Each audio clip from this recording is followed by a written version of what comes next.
Today, we take a detour from our Writer's Shock triple feature, beyond the nightclubs of Shanghai, over the Himalayas, and past the village of Mayapore, to crack our whips and tip our fedoras in honor of Steven Spielberg's 80s horror epic, fantasy adventure. The monkey brains are chilling, the Shankara stones are missing, and the human sacrifices stare in horror at their own beating hearts being torn from their chests as we follow an intrepid, devil-may-care globetrotter who's no stranger to monsters, ranging everywhere from angry interdimensional beings all the way to face-melting zombies. And meet the devil... Nazis. What did I say? Zombies.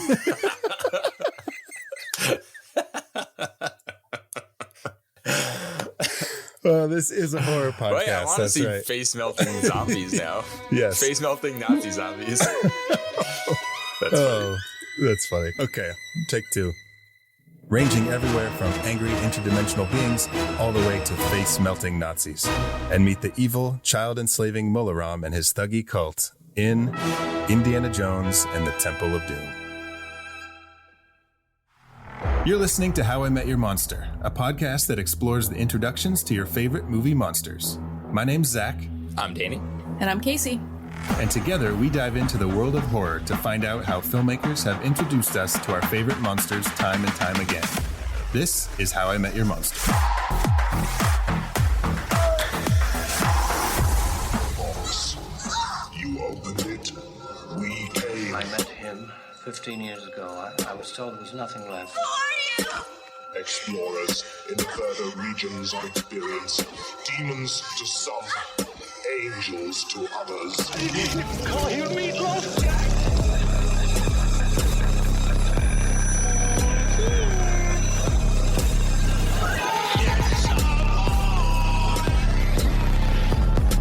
Surprise, Sydney.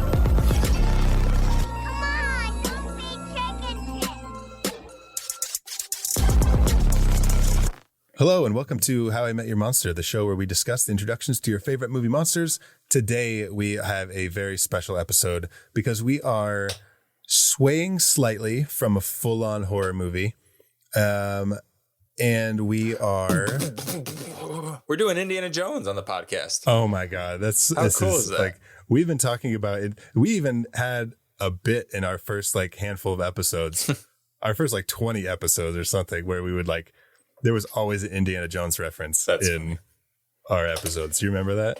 I don't remember that because it feels like it was 15 years ago. Oh my God. It was 3 years ago. That's crazy. We've been doing this for 3 years. That's Danny. crazy. And we've met a lot of good people along the way.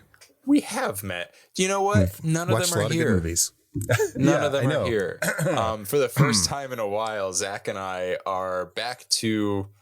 We're this is OG How I Met Your Monster, where it's just Zach and Danny talking about movies. We sadly could not get a guest. That's okay. We sadly lost our co-host Casey. And you know what? We're just going to do our best. We're going to do what Indy would do and survive. He would survive. But I don't think I'm going to let our wonderful co-host Casey get off that easily. Casey chose not to do this movie. Casey's like Willie at the end of the movie where she's like, I'm not coming with you. I'm going to go. Right. She wants to go to Delhi or she doesn't? She wants to go to Delhi, but she doesn't want to go on any adventures with Indy. That's right. I'm going to Delhi, F off Indy, and then Indy cracks the whip, which is a questionable thing to do. I mean, let her make her decisions, Indiana Jones. And he wraps her around the hip and pulls her in. But then you could tell she's like, I kind of wanted it. Except Casey did not want this. Yeah, Casey, we keep throwing the whip at her and she's like, stop it. She called the cops on us a couple times. She did not want to do this episode. To each their own. Yeah. It boggles my mind how someone could not enjoy an Indiana Jones movie. We talk a lot about the nostalgia factor, so I get it. But the Indiana Jones franchise is so seamlessly perfect that I truly can't fathom how anyone couldn't enjoy it. I also don't understand how it's not doesn't have the nostalgia factor for everyone who's our age. Like I can't imagine like who's growing up and it's just not on all the time. Yeah. But that is the naivete of a horror podcast host who has, high expectations for these fantasy quote unquote horror epics. Well, yeah, this is a good time, I think, to talk about this because there are so many horror elements in this action adventure movie that it's like that that debate if Die Hard is a Christmas movie or not. I think the same should be said for Indiana Jones and the Temple of Doom. Is it a Christmas movie or not? Yeah. The answer is yes. The Thuggee, their costume designer actually had them wearing Christmas Santa hats, but Steven Spielberg was like, something's off. I'm not sure what it is. Something's off. But then you'll also, if you really are paying attention, every tree in this movie is an evergreen tree and it's decorated. Oh my God. Yeah. It's one of those things that when you see it, you're like, God, how did I miss that? There's tinsel everywhere. Dude, what if there was like an Indiana Jones Christmas special or a Temple of Doom Christmas special and it was like the movie as it is, but like that big Thuggee guard that he fights on the conveyor belt was Santa because he's got like the big beard. And they dub over Willie's song with like a Christmas song. They don't even bother to match her voice to it. Okay, speaking of Willie's song, I was watching this with Nina last night. And as I'm watching it, her song at the beginning, and like she goes back into that little dragon entranceway. Mm-hmm. And then there's like this big, huge room with these dancers, right? Yes. And as a kid, I always thought that part was so weird because number one, I didn't care about the dancing. I'm like, whatever, what is this? This is weird. Mm-hmm. Now, as I'm older, I appreciate it for as a little gay boy, I loved it. And what they were all the sparkles. I also loved the musical Anything Goes, so it kind of was perfect. But I always thought it was weird that like they went into like this thing and then there was like this big room back there, right? Mm-hmm. And then I was like, okay, maybe it's just like it's supposed to be like its own little thing. You're not supposed to take it literally. But then they do the scarf thing and she runs out and they cut it where she's coming out of the thing. And so like it is supposed to be like there's a big room back there with like a bunch of dancers dancing for nobody. Nobody that can see them. They're just there for pacing. And like she comes out and I was thinking like, okay, it's whatever. Not thinking anything of it anymore more than I did when I was a kid. And Nina was like, what the fuck? She's like, why were they in that room back there? I will close the book on this. I mean, like with my guess, I'm gonna have a definitive guess right here. Okay. I think Spielberg was just doing like a nod to those like classic Hollywood musicals where they would kind of break off into like a sort of fantasy space where there are these the backup dancers are quadrupled and everything glitters and. Yeah. I mean, there's even a point. I don't know if this is I don't think this was part of the quote unquote nod to that era, but or style of movies. But even the dancers, they do like the high kick to the ground, and then they just kind of like go in reverse. And there's no like, it's clearly the dramatic effect is strong, but I think it's because it's supposed to have that kind of fantastical element, like the music, classic Hollywood musical element. Because they play that backwards, right? All the dancers like going up, but then there's other dancers that come in behind them going the right way. So that means when they filmed that, those dancers in the background had to be going backwards. Oh my God. It's pretty cool. Zach, how do you notice that, but you didn't notice the Christmas trees? Crazy.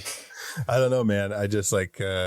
we see what we want to see. That's right. We see what we want to see. But no, you were talking about this being, there's a reason we're doing, there's a few reasons we're doing this movie. Oh yeah, that's right.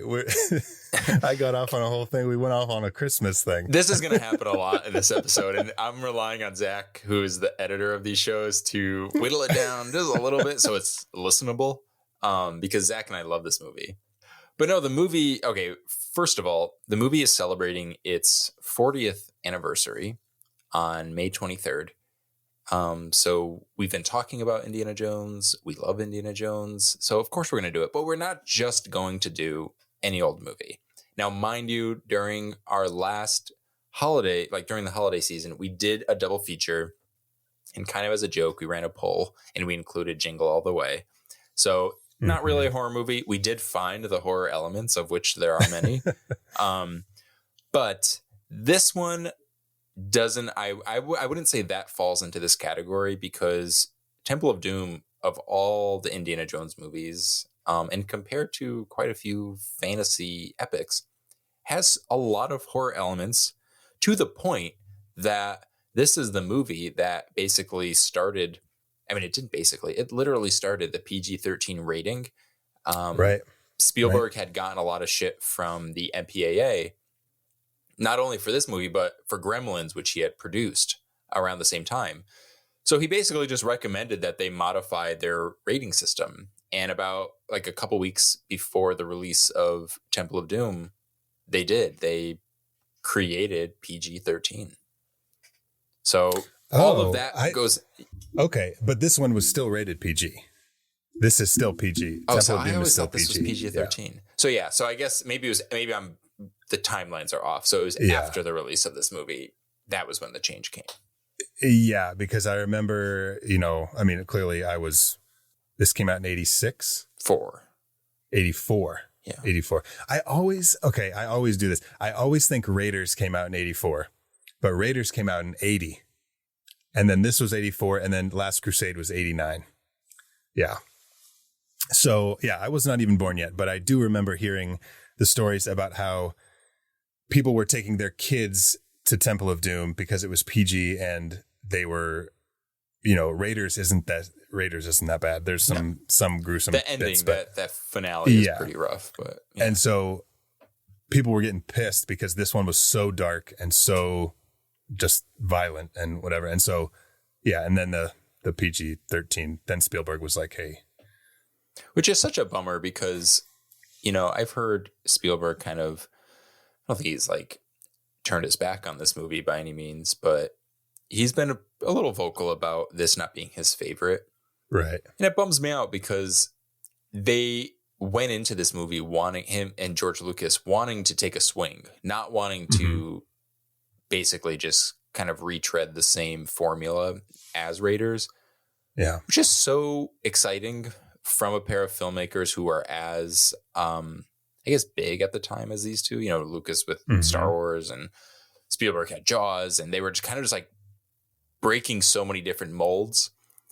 And there really was no reason for them to take a swing like this because Indiana Jones had already been kind of cemented in the zeitgeist, and as were they.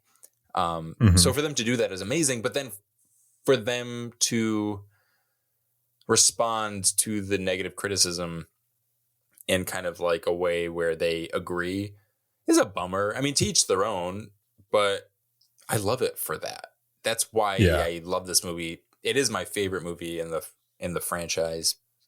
I don't know if it's because of that, but it's because of that mind space, like or that headspace, that mentality that kind of made it what it is what's so exciting. That's why I love it. Yeah. Yeah. But and like Spielberg is, like you said, he's kind of turned his back on it, but he does say that the reason he still has some good memories for it, I'm not quoting him, but wait, is that because Tim he's whispering? Oh, Spielberg's whispering in Zach's ear right now.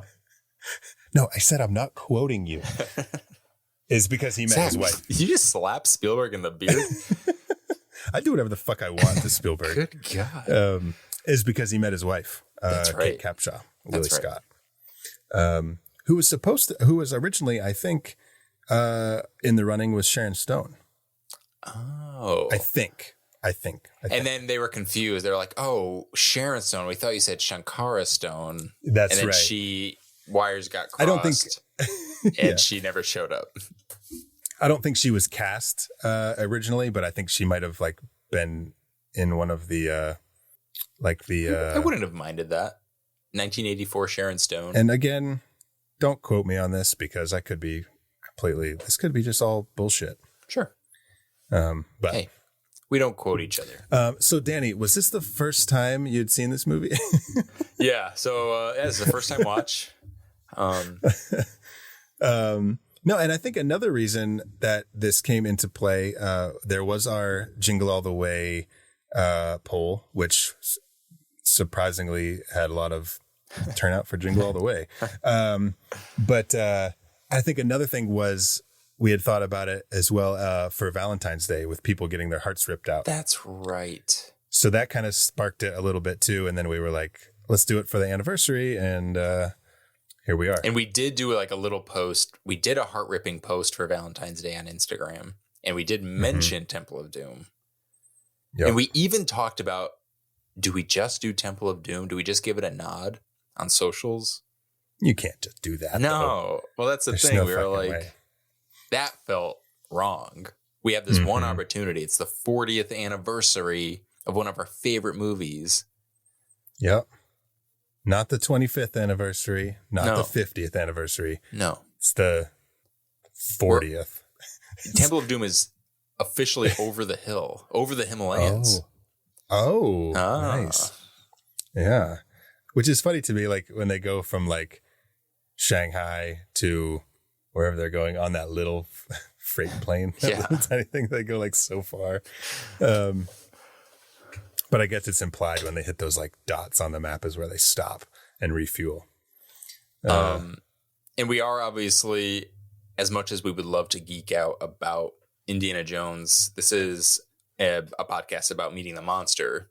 So yes, obviously a lot of the focus is going to be on that, which includes what the movie refers to as the Thuggee cult. So later we're going to, when we meet them officially, we'll kind of go a little deeper into the inspiration behind the Thuggee cult, whether or not they were real, what the inspiration was. And also we want to point out that there were a lot of creative liberties taken with this, with the villains in this movie.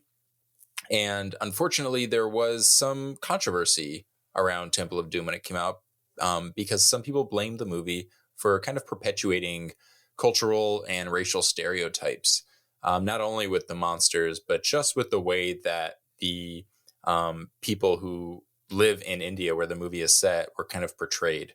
So we obviously don't support that. We don't love the movie for that, obviously. But we do want to kind of put a spotlight on that because it's significant, to the history of this movie. So we'll kind of, we'll dip our toes into that a little bit later, but I just wanted to preface that. Because this movie is actually banned in India for quite a while, because of these very things. So, absolutely worth mentioning. Yeah. But, All right. We'll get to it. Should we head to Pankot Palace and meet Mola Ram and the Thuggee cult? Whoopa! Whoopa! Which? What are you doing? That's whipped. What are you doing? No, it's whoopa.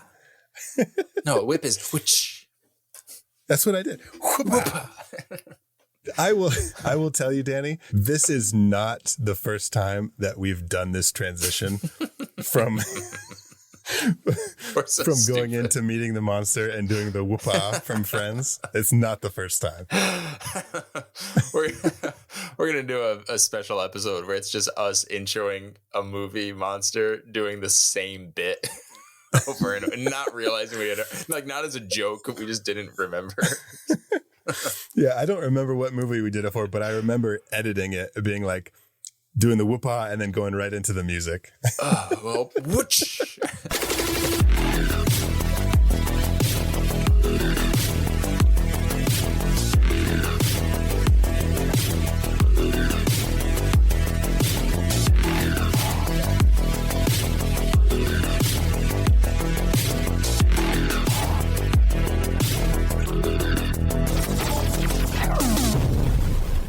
Okay, so for our coverage of Indiana Jones and the Temple of Doom, we have 9 official monster reveals for this movie.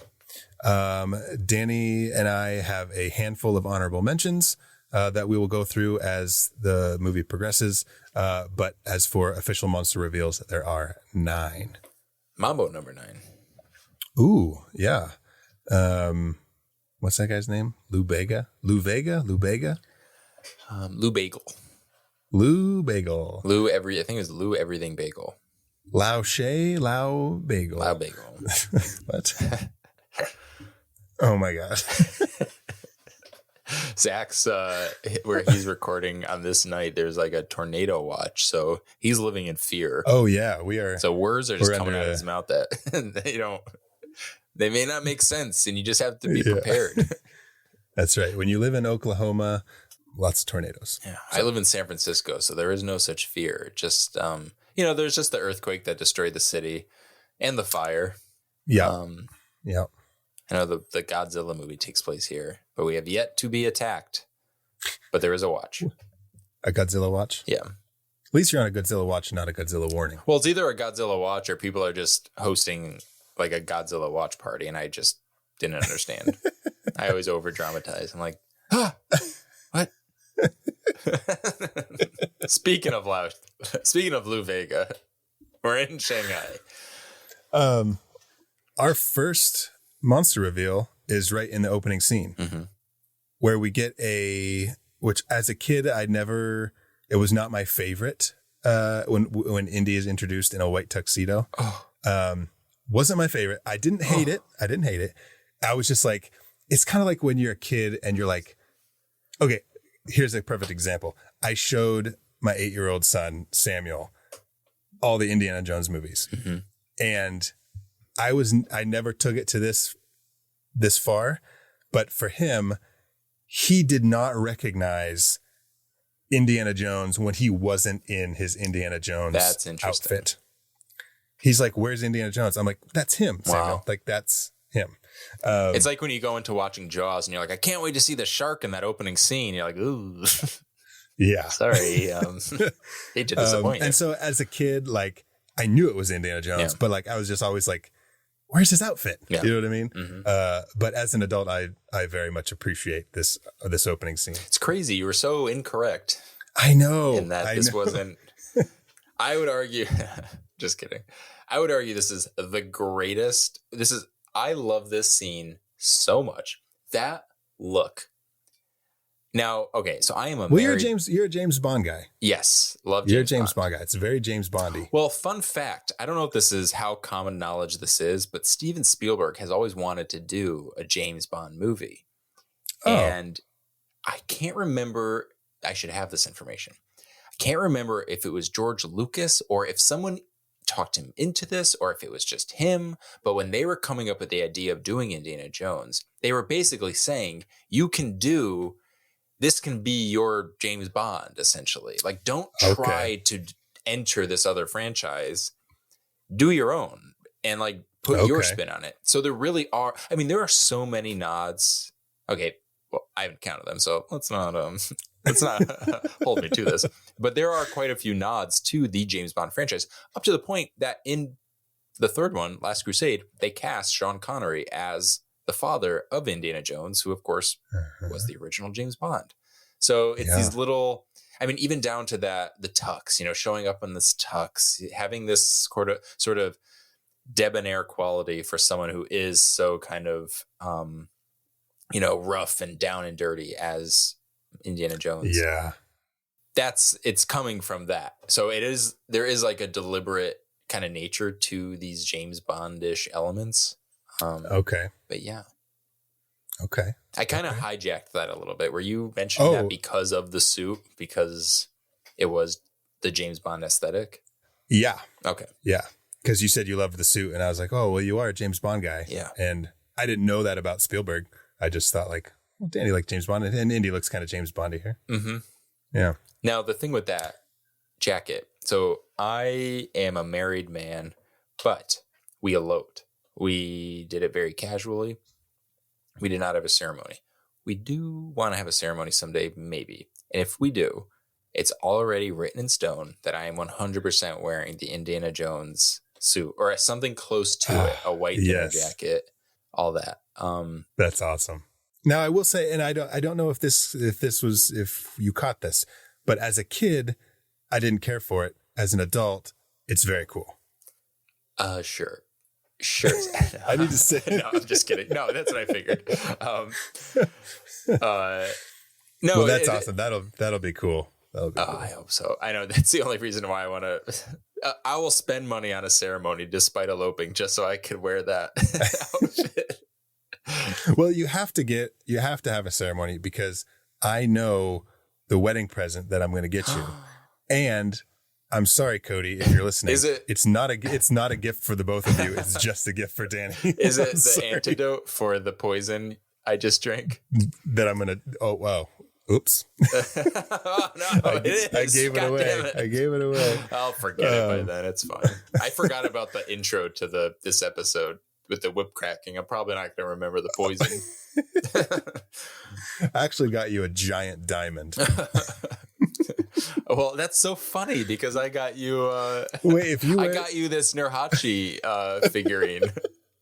Oh, he's a real small guy. I know.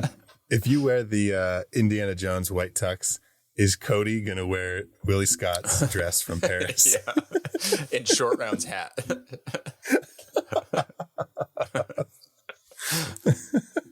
Oh gosh. Okay, but this is a podcast about monsters, yes. And so our first monster reveal is Lao She, who is just a sneaky little criminal guy. You don't know much about him except he's got a lot of money because we'll find out later he's got his own airline. Yes. And he is technically working with Indiana Jones. So Indiana Jones, for the greater good, is essentially working with him to this whole, I mean, I use the term working loosely. It's sort of like we need to kind of work with the bad guys to one up the bad guys.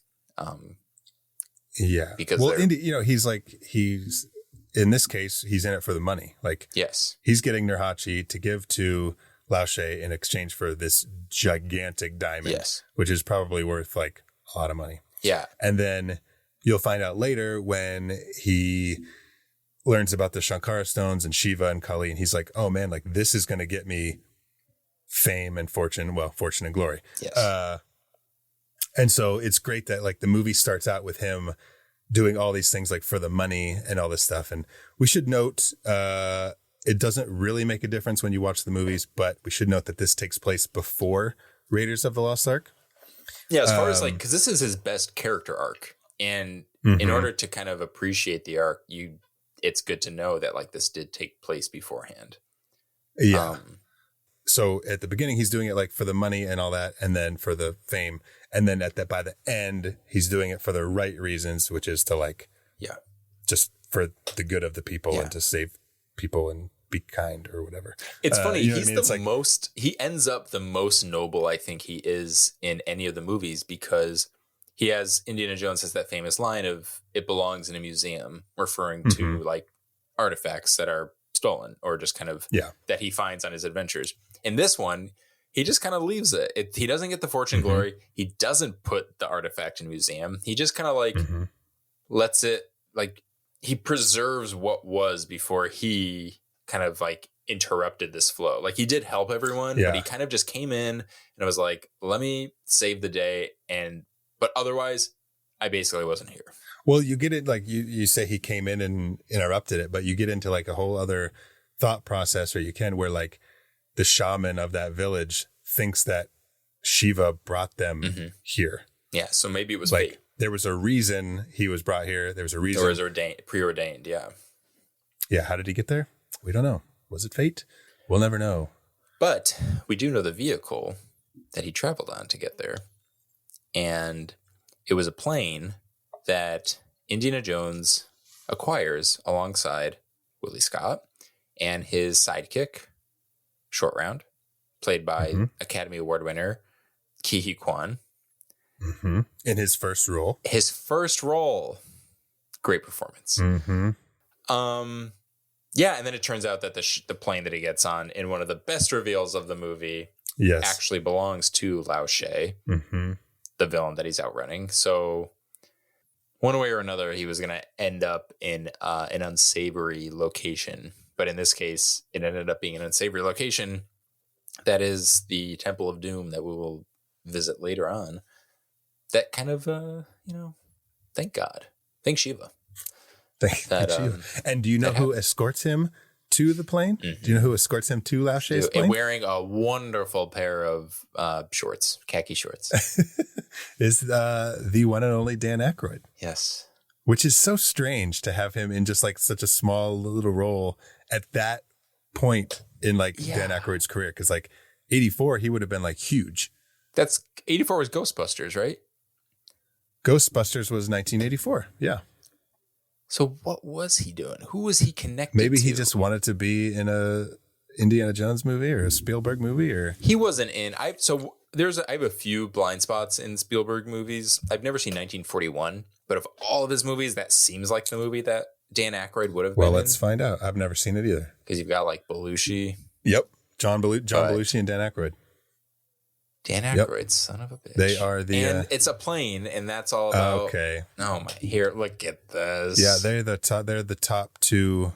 on the bill. Yeah. John Belushi, Dan Aykroyd, Treat Williams, Nancy Allen, wow, Christopher Lee, Tim Matheson. I need to watch this movie. I'm so sad that I've never watched it. Yeah. John Candy. There's a couple Spielberg movies I haven't seen. 1941, Always with Richard Dreyfuss. I think that's it, at least for like old school Spielberg. Okay. I'm sure there's something else, but I haven't seen a lot of new Spielberg. Yeah, there's over the last like 15 years or so, I haven't really followed his Bridge of Spies, his movies. Yeah, haven't seen that one. But we don't have an official monster reveal for a little while. Yeah. However, I do have a few honorable mentions on the way to Pankot Palace. Okay, so on our journey, you can point those out for us. Yeah, so they get on the plane. The pilots who work for Lao She jump. They jump. They're not even wearing parachutes. The fuck's the word? Skydive. They jump. Do they out. Skydive though, or do they? I'm like imagining the opening of the Mighty Morphin Power Rangers movie, with like, do you remember that? It's like a whole sequence of them like rock music is playing, and they're nice. They go skydiving, but they're so cool doing it. Nice. I don't remember that. I'm just thinking of having their own sequence. I'm thinking of Point Break. That's a much better reference. Power Rangers. But yeah, we get the absolute, just fucking great scene on the airplane. And that just those few lines that are exchanged in the cockpit of the plane between Indiana Jones and Willie Scott. And if we're lucky, listeners, Zach is going to be planting in some sound bites to show you what we're talking about, because they're pretty good. They're pretty good. It's so good. It'll be so hard to edit a Indiana Jones episode and not put in sound bites. So we're gonna do it. You know how to fly, don't you? No. Do you? Oh no. How hard can it be? And then Indy and Co. have to jump out of the plane on a raft. I love it. Very fun.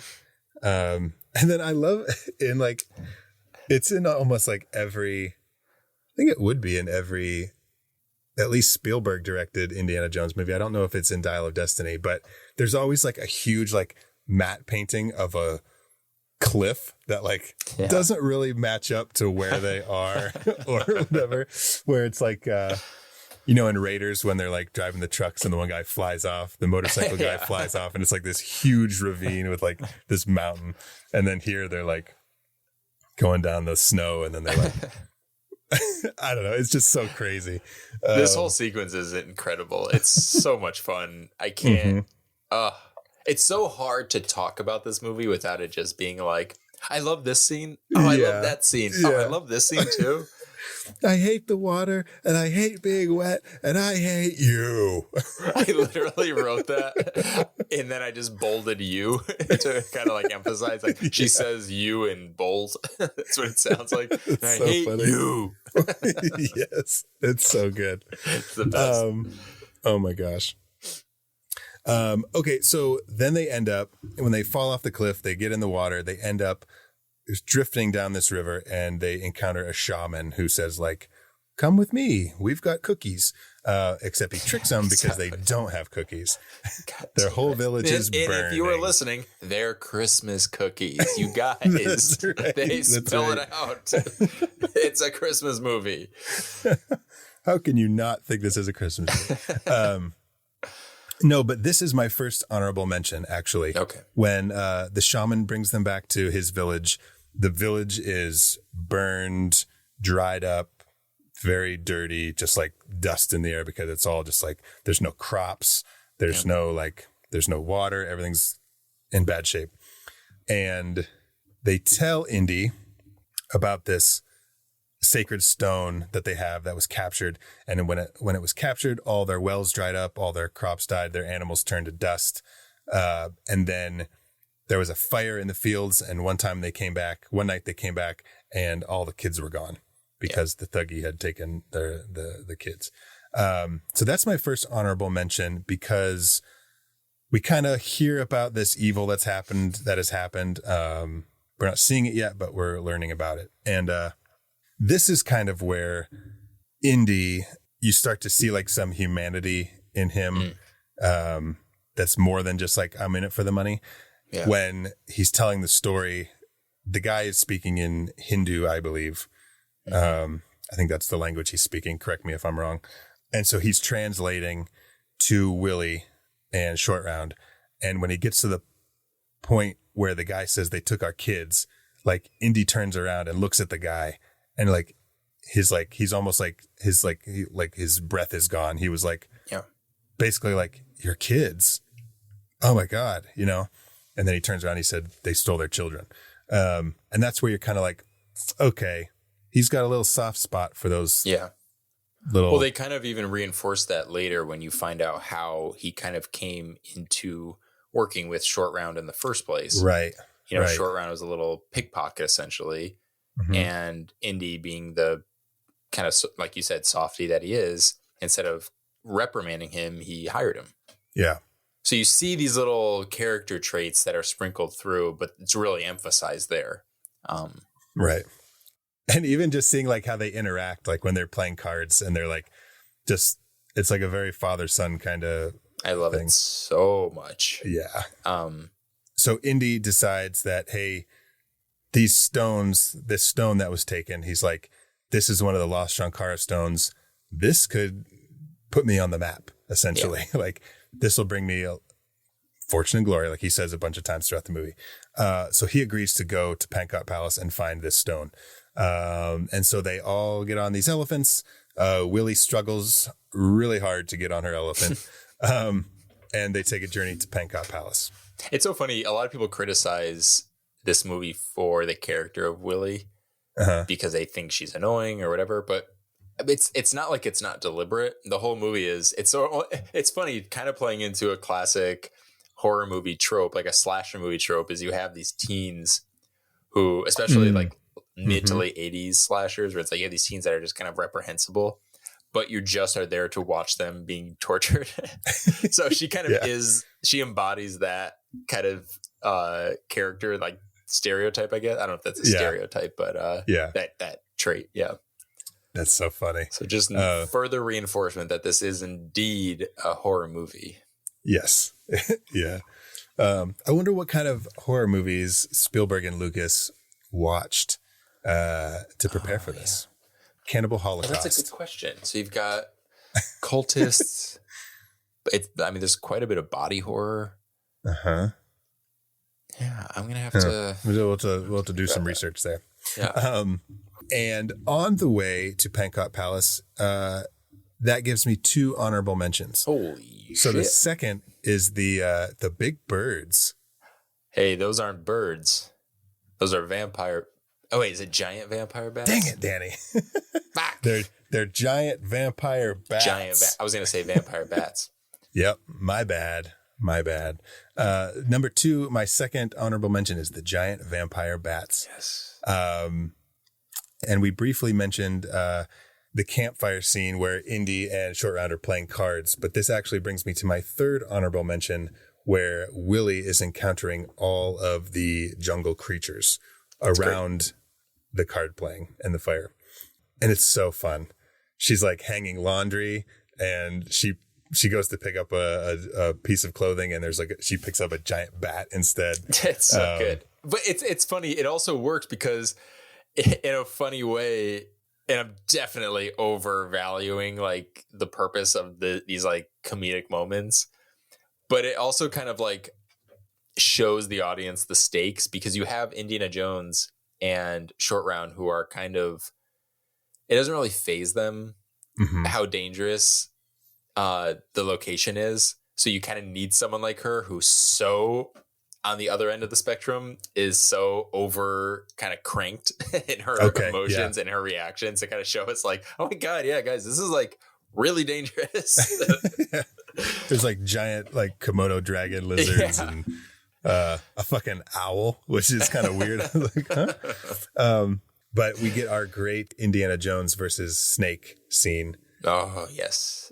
I love it. I mean, it doesn't matter, but like it's before Raiders. So like he hasn't been in the Well of Souls yet with all those snakes, but he has been in the train when he was a kid who fell into the pit of snakes. Yes. Yep. So we don't realize it's been established, but it has been established. Snakes are a no-go for Jones. That's right. So they continue their journey to Pankot Palace, and they make it. They do. Yeah. And we basically just get you kind of get some exposition to kind of some of what was hinted at in the village. Mm-hmm. And Indy is kind of questioning, because we meet, what's his name? The prime minister. Yeah. And they're having that dinner. So yeah. And dude, here we go. Captain Blumbert. Do you recognize him? Grady. Oh my God. Like I have seen this movie so many times, and I never put that together that is Grady Zach, from The Shining. You need to be corrected. Yeah. Grady from Stanley Kubrick's The Shining. Yeah. Such a creeper. Well, it's funny too, because he is, a British soldier. I think he's a Captain Blumbert. Mm-hmm. I mean, if you want to talk about monsters, then we could start diving into the whole British colonialism, in India, and the way that they basically they literally took over India. But that's for another talk, because I think we have so much to explore that to go into the true monsters of this movie might be a challenge we are not prepared for. That's right. Well, okay, so actually, we need to talk a little bit about it, because this is where we start talking about the Thuggee cult, and Indiana Jones starts talking to the prime minister about the rumors, quote unquote rumors, of the way the Thuggee used to operate in Pankot Palace. Yes. And so I have a little bit here. This incorporates the British Army and Captain Blumbert. So this is from the Indiana Jones wiki. The wiki. This is from the Indiana Jones wiki. So I'm not exactly sure if all of this is factually accurate or if it's just like in Indiana Jones lore. But I'm going to read this paragraph here from this website. The Thuggee cult, a fringe radical religious offshoot of Islam and then later Hinduism, latched on to Kali's role as the goddess of destruction and centered their worship around a twisted take on that role. They committed acts of terrorism and mass murder, worshipped Kali with human sacrifices, and sought to rule the world in her name in ways that were considered atrocious and heretical by all outsiders, especially mainstream Hindus. The Thuggee were subsequently crushed by the British in the 1830s and thought to be wiped out. So again, I don't know how accurate that is in real life, but in Indiana Jones lore, there's that. So that fits within the lore of Indiana Jones. Okay. As far as like the true background of the Thuggee cult and the inspiration for them, it's a little loose. There were some creative liberties. However, the history of this group is sort of, it's not that it's lost in history, but it's kind of lost in how the history was documented, essentially, and whether or not we had a quote unquote reliable narrator when this kind of information was documented. So there's this historian, his name is Mike Dash. He wrote a book called Thug in 2005, and he kind of broke this down on a Reddit thread. And these are some things that he kind of pointed out. He had mentioned that the term Thuggee cult wasn't actually what they were called. They were just called thugs, or I'm going to butcher this. It's either tahags or thags. Okay. And he mentioned that Thuggee is actually not a noun, it's a verb. So to Thuggee is what they did. And what they did was they basically, they were this group of people who pretended to be party guides for travelers only to rob and murder them. So there was no sacrificing. There was none of that religious or supernatural element to it. They were just, by like the modern definition, thugs. Okay. They were criminals. Now, most of the information about the thugs come from British records. So whether or not it's completely reliable remains to be seen. Now, the British investigators of the time who were kind of involved with kind of persecuting the thugs for what they did and questioning them, they did believe that the thugs were sacrificing their victims to the goddess Kali. However, there is a strong belief in post-colonial studies that the British essentially made this up to, and I quote, justify imposing more direct rules of the territories in central India. So essentially they're like fear mongering. They're like, look how bad it is here. We are needed here. We need to bring our rule here to prevent this. Oh, shit. Essentially, it's almost like saying that Temple of Doom, the events of Temple of Doom are real, and the British government is spouting that out as fact to say, like, look how bad it is. Like, that's really, like, we should step in, right? Is this movie propaganda? 100%. Yeah, exactly. Oh my gosh. Yeah. Do we hate this movie? Jesus Christ. So Temple of Doom is essentially like post-war, but it's propaganda after the fact, but it's supporting you get what I'm saying. Jesus. It's pretty fucked up. Now, where was I? I'm sorry. No, you're fine. So that was like the belief. However, British records reveal that roughly 1,000 bodies or so were exhumed based on thug informers. So some thug informers came in. They were like, don't get me into too much trouble. I'm going to tell you some things. Here's where we hid the bodies. They did find the bodies. So like it was proven to be true, like what they were doing. So the fact that they were these thugs who, phoned it in, pretending to be party guides, wanted to kill the people, all these people, supposedly is a fact. So it's kind of, it really just kind of comes down to like what you believe and what maybe seems the most probable or likely. Because it is the facts are skewed a little bit. But that was just to give a quick reference. That was from his book Thug, and also Kim A. Wagner's Thuggee, Banditry in the British in Early 19th Century India. One little kind of sub note to that, which I think is really important before we go into this, is the way that the goddess Kali is portrayed in the movie, which is to say it is pretty exaggerated. Now, Kali is a Hindu goddess who is, in fact, associated with destruction. However, what they fail to point out, and which I would say is probably the case for a lot of gods and goddesses in whichever religion, they're multifaceted. And in Kali's case, not only is she associated with destruction, she's also associated with transformation, maternity, love, and protection. So those aspects were conveniently left out. That was part of the creative liberties that were taken to kind of enhance the villainous, and scary supernatural elements of this goddess. But whether it's for this podcast, for the purpose of this podcast, or for the next time you watch Temple of Doom, it's just like nice to keep that in mind. Yeah, there were creative liberties, and whether or not that affects your experience, that's up to you. Yeah.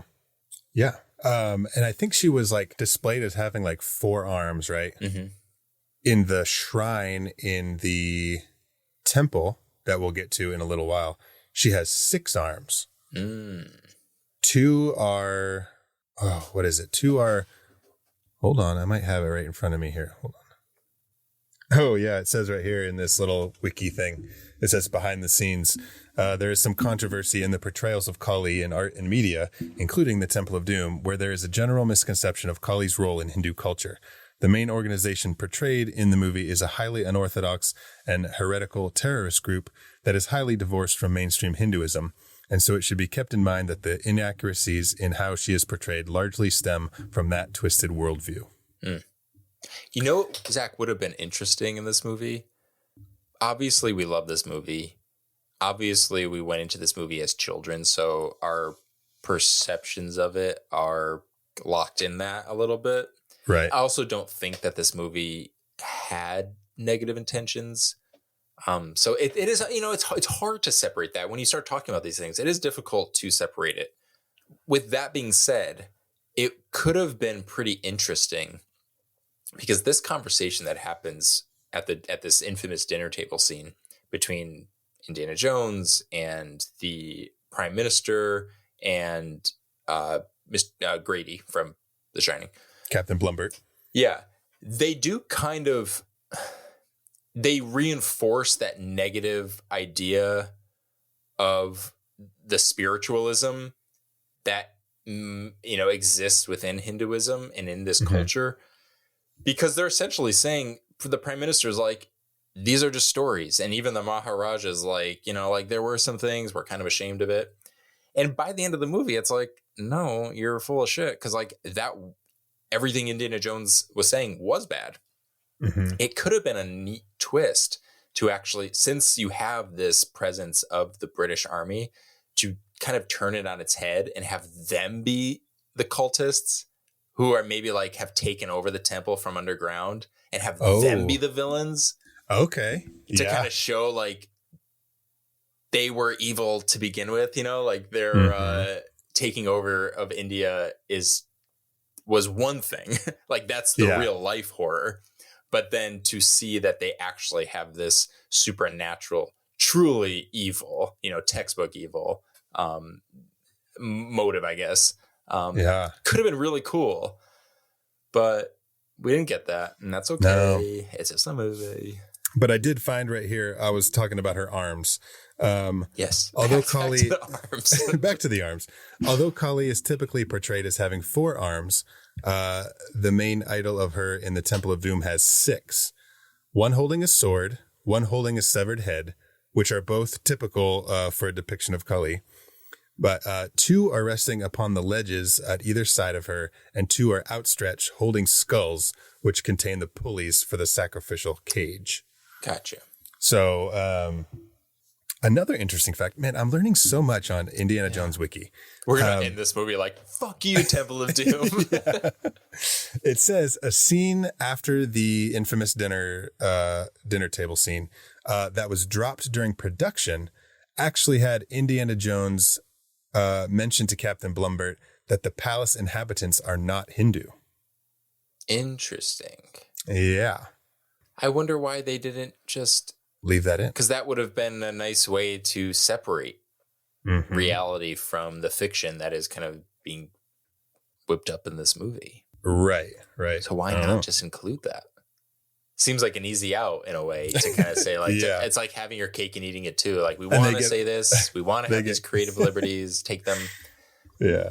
Spielberg's like, all right, let's cut that scene. We're cutting it for time. We don't have time to film it. Let's cut it. And then he gets all this criticism for it being like this. And he's like, fuck. Controversy. Yeah, the one scene. That's funny. They're like, are we really going to miss this scene? Let's just cut it. Ah, shit.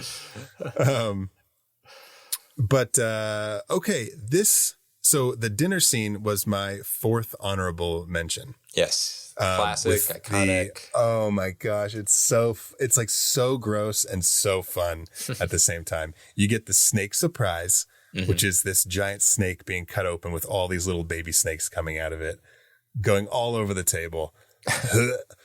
You get like the giant beetles that the guy's like eating the ass out of. He like scoops it out. He's like, you're not hungry? Bug butt. Bug butt. And Willie says, I had bugs for lunch. Then you get Willie asking for soup. Do you have something simple like soup? Like, oh yeah, I'll bring you some soup. Eyeballs popping up from the soup. I love it. Such a great gag. And then the cherry on top is dessert. You get chilled monkey brains. Oh. I wonder this. I never thought about this before, but I was wondering about it last night. Do you think Indy ate all those things? Hell yeah. Yeah. Not only that. Yeah, I guess say, because you in the village at the beginning, he's very respectful of eating their customs. Yeah, you're right.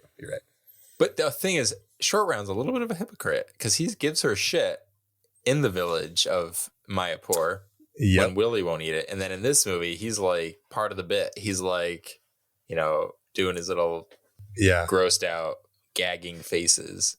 But 2 seconds ago, you just fucking telling Willie not to eat the other food. Like, what's up?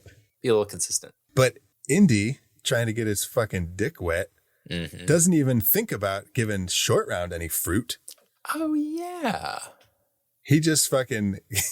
He's like, eats an apple, and then he gives the rest of the fruit to fucking Willie. What the fuck? And Short Round's like, I'm so hungry. I'm like literally starving. I'm just going to go to bed. Because Speaking of which, that's one of my favorite line deliveries from Short Round when he's like, I'm going to go, when Indy's like, I'm going to go check on Will. And he's like, okay, that's all you're going to do. Tell me about it later. It's like so dry and funny, like genuinely just, it's hysterical. It's so good. Yeah.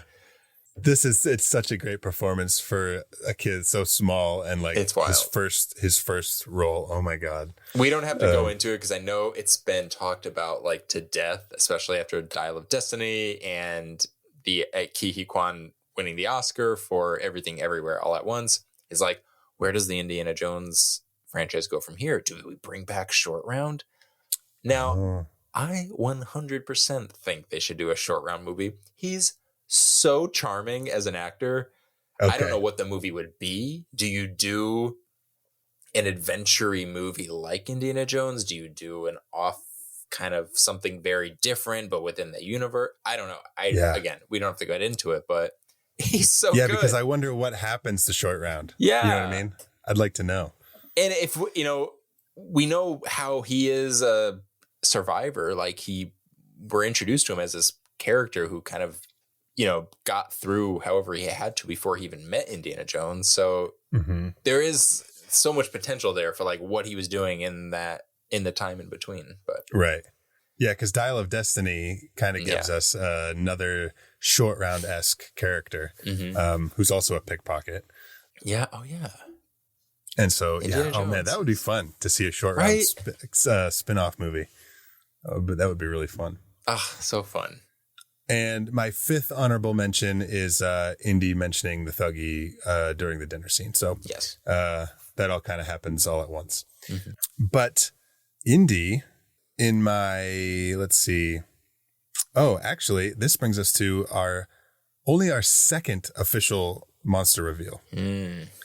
Indy and Willie are having a little argument, except they both want to fucking bone because they're attracted to each other. They're out in the middle of fucking nowhere. They're both fucking horny people. Which is another nod. I feel like this is Spielberg having fun, wanting to do an old school, like lover spat kind of old Hollywood, where it's like, will they, won't they? And they're too, they're too much type A's to possibly ever fall in love. Yeah. That's where the comedy comes from. It's such a fun scene. There's so many fun scenes in this movie, and like the whole 5 minutes thing. It's like they're like saying the only same then, things, which is so great because then it's the button. It's capped off with the tension of you have the romantic tension, the comedic tension, and then you have the threat comes in with I don't want to step on your toes with the next reveal, but well, no, go for it. It's our number 2 reveal with the assassin, the Thuggee call assassin who shows up to kill Indiana Jones, which is, it's just such a clever button that moves the plot along, but also kind of like enhances what we were just kind of this little ride we were going on between these two characters, which it actually pays off because then it's just, it works out so well how they all kind of come together.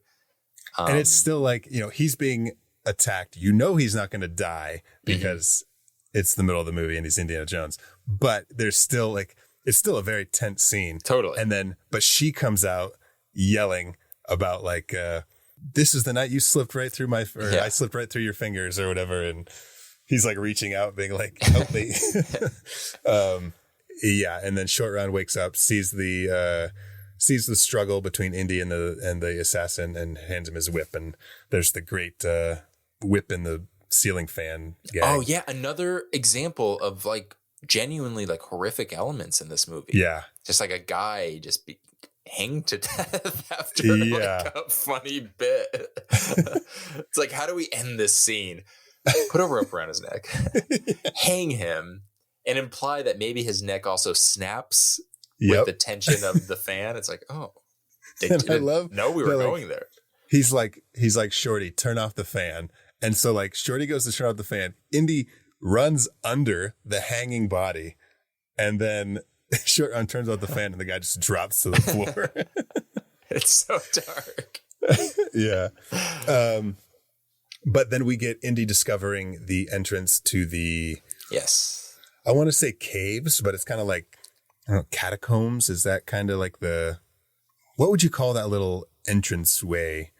It's a hallway. That's right. Oh, hallway. A hallway. Yeah. Oh, that's right. That's it. And they get into the hallway. Well, they are going to. So, okay, the Temple of Doom. Is the Temple of Doom Pancop Palace, or is the Temple of Doom what's underneath Pancop Palace? I think I always was under the impression that the Temple of Doom was what's underneath. Okay. So, like, do temples have hallways? I guess whatever temples have that separate rooms in long stretches. Well, because here's the thing. They go in, he pushes the statue forward. He sees the entranceway. There's like some kind of structure, right? Yeah. There's like concrete, like it was built. There's cement or whatever forming their way. Then what we'll get to, there's like the big booby trap scene. And then after they leave the booby trap scene, there's like this cutaway of like, it's a matte painting again. But wait, it's like is that the joke that you have to touch the breast and that activates the booby traps? Is that supposed to be some dumb inside like childhood like boy humor? Like, what if the booby traps were activated by boobies? I never thought about that, but I love it. But back to your matte painting. I apologize. Oh, yeah. So there is this cutaway after they leave the booby trap scene, which we'll talk about. But it's like of this giant cavern with like all these like, it's like very red and there's like stalagmites and stalactites and all that stuff. Yeah. Anyways, so it's kind of like there's like structure and then it's not structure. It's just like a cave. And then there's a whole bunch of structure underneath. We've gotten off on a strange little tangent there. We don't have anyone to help rein us in.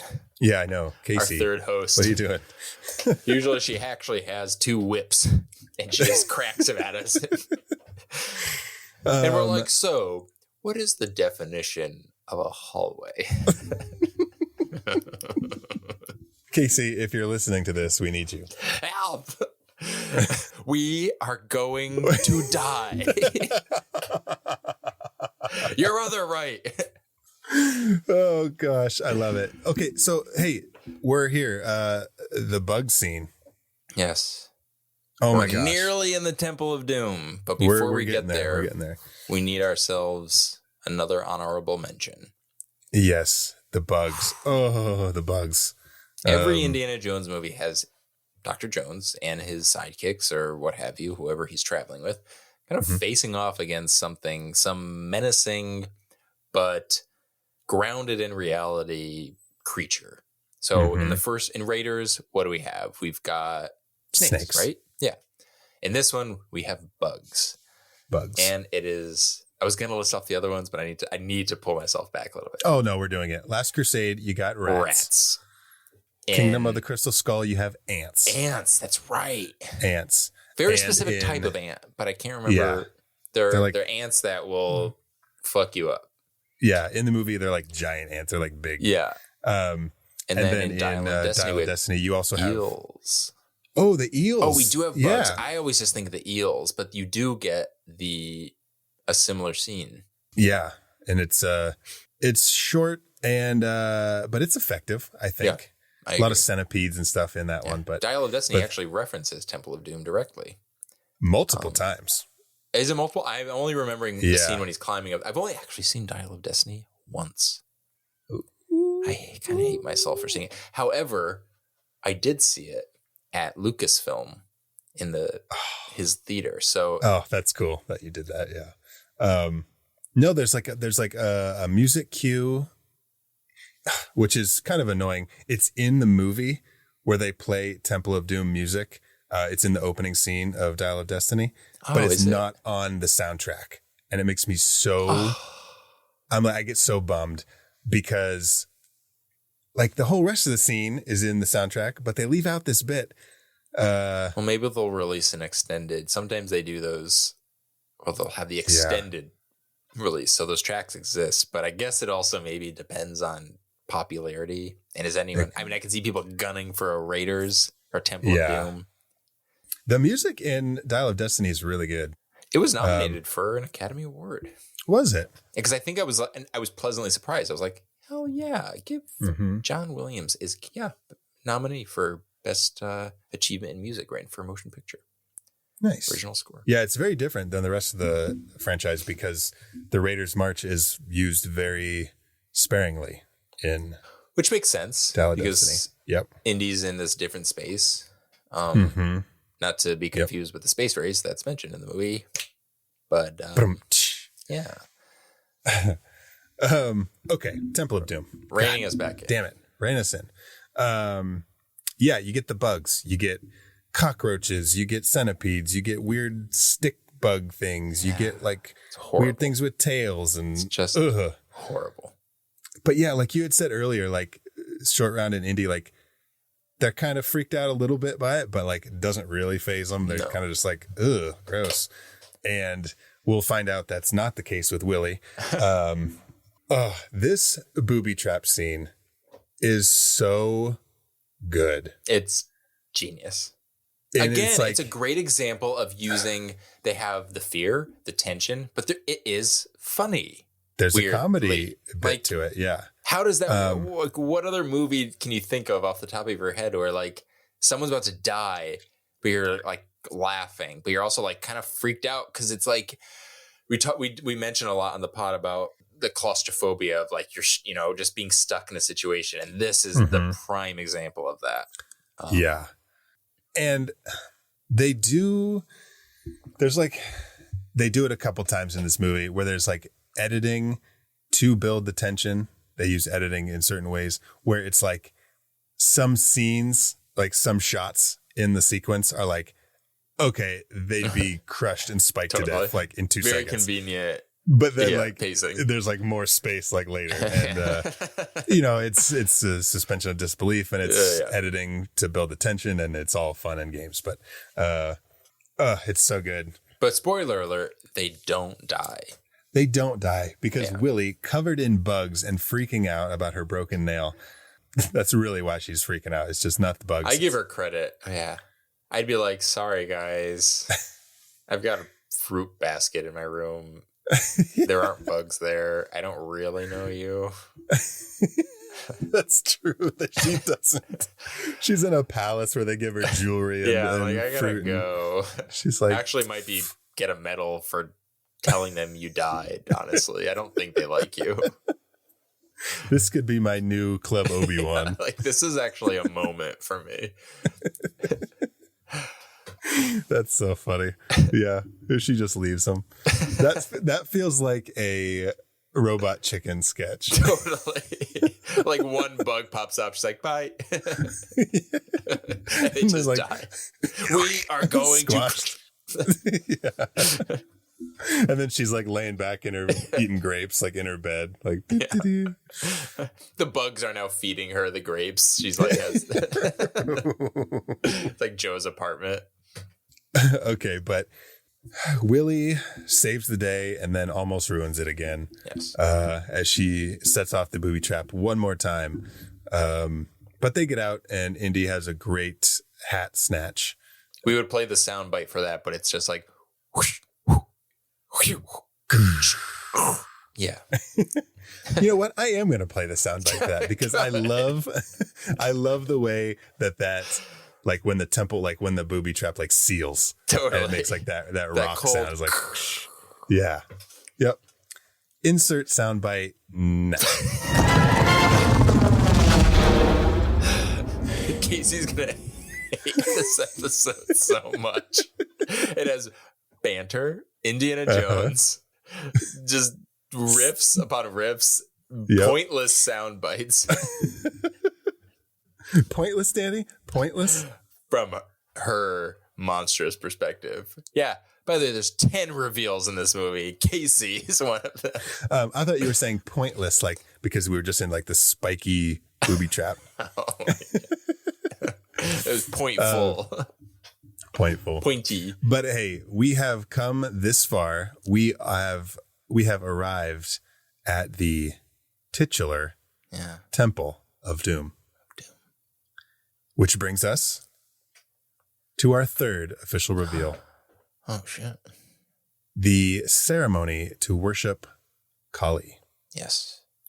Not only is it our third official reveal, but it is also my seventh honorable mention because of the intense music. Yes. Drumming, chanting, all that. Yeah, you know when you watch a movie or you hear like a critic talking about it, it's like, the music was a character in itself. You know, the house was a character. Well, sometimes that's kind of annoying, but sometimes it's true. And the music was a character in this movie. John Williams completely outdoes himself. It is wonderful. And Zach, take it away. It just starts, pulls out instruments, just starts playing. Oh my God. Wow. I'm crying.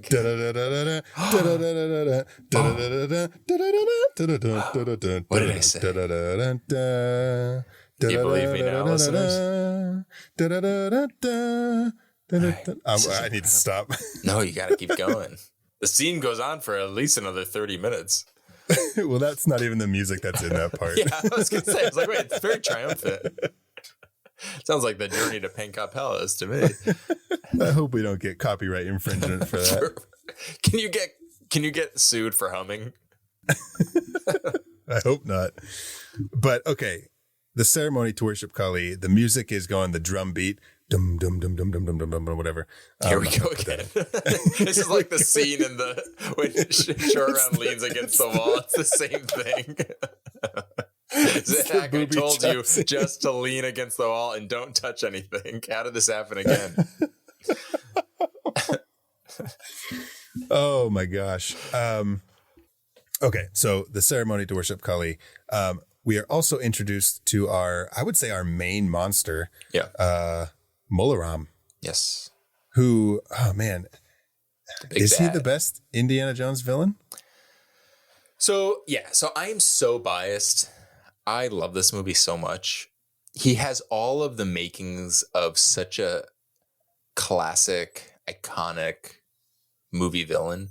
He has the lair, the theatrical lair. He has the theatrical persona, the costume. I could see an argument being made that maybe I could even make about Why am I blanking on Raiders? Who's the villain in Raiders? Belloc? Belloc, thank you. Belloc. Of him having certain nuances that maybe elevate him in a different way. Maybe elevate it isn't the right word. It distinguishes him in a way that could be arguably more interesting because we get a little bit more of like, he has this personality outside of being that kind of stereotypical villain. Yeah. Where you're like, do I trust you? Are you being human here? I don't know. Which almost makes it scarier when his selfish kind of desires, I guess, overpower any. I mean, he's a Nazi. That goes without saying. So let's just make that clear. What I'm saying is he can have these human interactions with Marion, for example, but it doesn't matter when the greater good in his eyes, like this goal that he has, kind of overpowers that in the worst ways. So that's pretty interesting. However, you have Mola Ram, who is, again, more theatrical. There's more to chew on in terms of he's the only character to rip someone's heart out with like a smile on his face as it's like burning. It's so fun. That is he the best?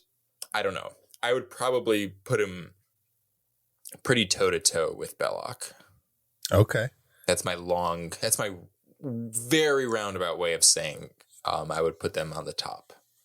Well, it's almost like Belloc says things that make you kind of think, where it's like, oh, okay, I kind of get what he's saying a little bit, about like, he says that thing about like the burying the watch in the dirt. Totally. And he's like, it's just a watch to us, but you bury it in the dirt and 100 years later, it's like priceless and this. And it's like, okay, I get where you're coming from, Belloc.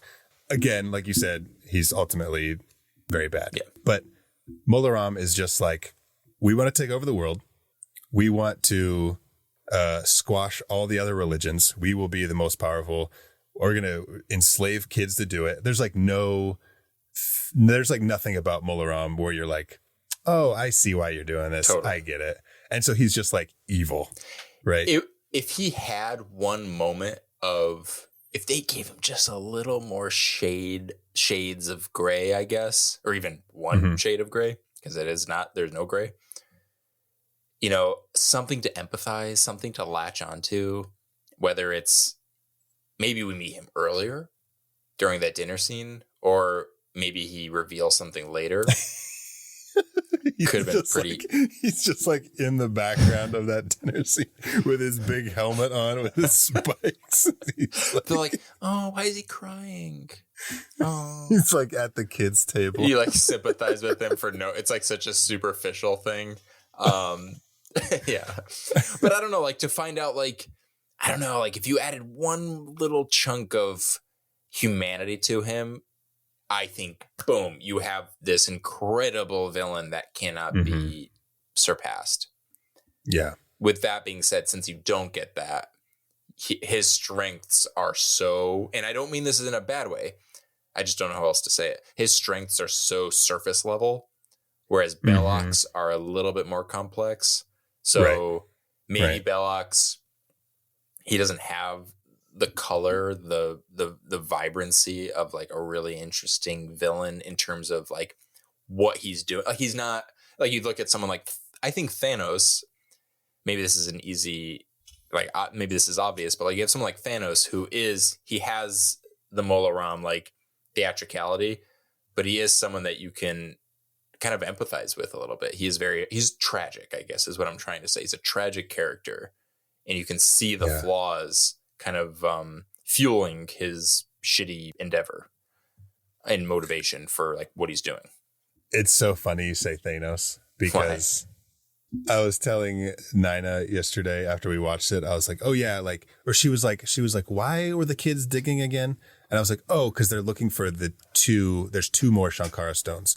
And once they get them, like they'll have the power, like Mola Ram and the Thuggee can take over, like they'll have all the power. And Nina said, oh, so they're like infinity stones. That's funny. I was like, yes, they are. That's and like funny. Mola Ram just has that big glove with the That's hilarious. Well, he would need a glove because where did the other two stones go? There's that skull with they have the stones in the one stone in the mouth and then two for the eyes. Where are the two other stones? Indy has them in his pouch, and then they take him back, and then he gets them. But then at the bridge scene at the end, they heat up. No, but I mean, where physically are they to be placed once they collect all five? Oh, because I like see what you're saying. aesthetically, you have this like really cool skull and the perfectly convenient like eye hole and mouth hole for the three. And they go in the ears. I see what you're saying. They build two little things on his have like light ears coming out of his ear. They're like, we didn't think this through. Damn it, it's pretty stupid. They have the other two, and they walk up to the thing. They're like, "Oh, go put them in the Cully skull." And they go up there. It's like they walk up, and they're like, shit. They're like, no, that's bad. They bring in they're like. You see them building like two IKEA end tables, and they like put them on each side. They just place them on top. The table's not even finished. They got the directions, and they're like turning them different ways. It's like so stressful.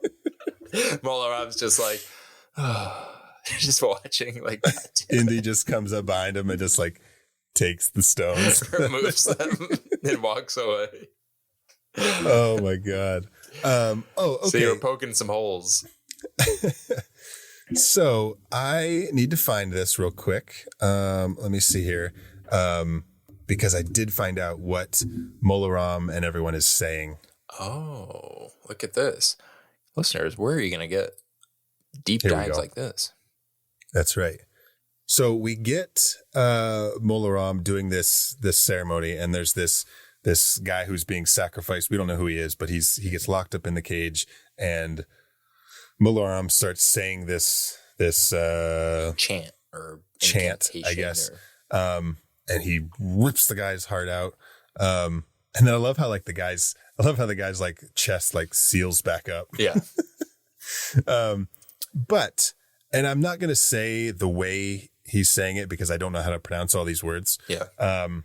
But what, according to an Indiana Jones forum, some of these Hindu sayings are translated. And apparently what he is saying is, as he's ripping the guy's heart out and reaching his hand up to the statue of Kali, he's saying, "Mother Kali wants a sacrifice. Mother Kali will give us power. Mother Kali, give us power." Oh, that's great. Yeah. And so there's like a couple things here that give it so much more meaning when you know what he's saying. That's amazing. And then I have to scroll down for another one because I found out what he said as the guy is burning. It just says, "Sorry." Oh, and so the guy who is sorry. So as he is going down and the heart that he is holding bursts into flames, Mola Ram is yelling something now. And what he's saying is, "Now his life is in my fist." Oh. And so he's got the guy.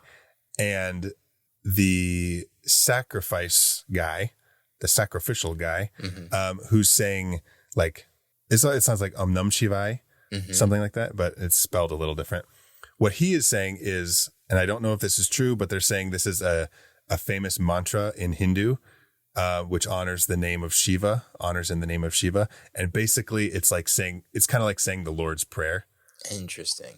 And so he's like, just like praying as he's going down, like praying to Shiva as he's being lowered into the pit. Which it would have, you mentioned earlier how they had that scene that they cut out that kind of established that this was not the Hindu that exists in our reality. This was a completely separate quote unquote religion. That would have been really significant in that moment where he's praying, but of course he's not getting help because this other power it's almost like he's praying to the god that maybe is affiliated with this evil, which in reality we know is not the case, but the movie posits that it might be. So if they had separated it as this like dark, essentially like the Satan, like this fictional evil, would have made that hit so much harder, because it's heartbreaking for him to be praying to what he knows to be this higher power. Only, I mean, he himself wouldn't realize this, but we would come to find out that there's something else. Mm-hmm. That is cool. But and like, I don't know, my whole life, like I've been watching this movie and I hear him say these things and I've never known what they meant. Mm-hmm. And they don't tell you, like, there's not subtitles. No. And so it's kind of interesting to like finally figure out what they're saying. Mm-hmm. Makes it even more tragic. Okay, so the ceremony is over and Indy's like, I'm going down to get those stones. Willie's like, what the fuck are you doing? Dude, you're going to die. Indy's like, not today. And so he goes and he climbs over the... That's the scene. Nope. You're going to die. Nope. Not today. Okay. Bye. He's like already over the thing. He's like, bye. But oh my God, I love so much. And I'm going to get into some personal stories that nobody fucking cares about. Oh, I love it. Bring it on. I love the scene where he like swings down onto the platform there, and he like slides on that bit of loose stone there. There was like, I was like, I don't know, I was probably like 7, and there was like the curb in front of our house was like kind of high, and it was like broken in front of our house. And there was like a slant, and I used to like pretend to slide down that little bit of the curb and pretend I was Indiana Jones. Your neighbors are looking through. They're like, holy shit, it's Indiana Jones. And like you cut to me, and it's just like this little kid, like basically just like standing on the curb, like falling on your ass, just like it's crying.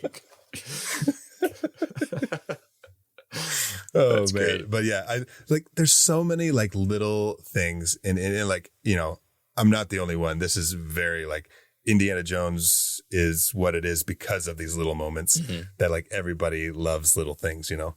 But like I love stuff like him sliding down the thing, and just like, which is makes me so excited for this new Indiana Jones video game that's coming out this year. Which I hope they do these things. Like you see like the way his jacket moves, or like the way like it's just like there's so many cool little details. I have to say, I have to give the creators of these Indiana Jones video games credit.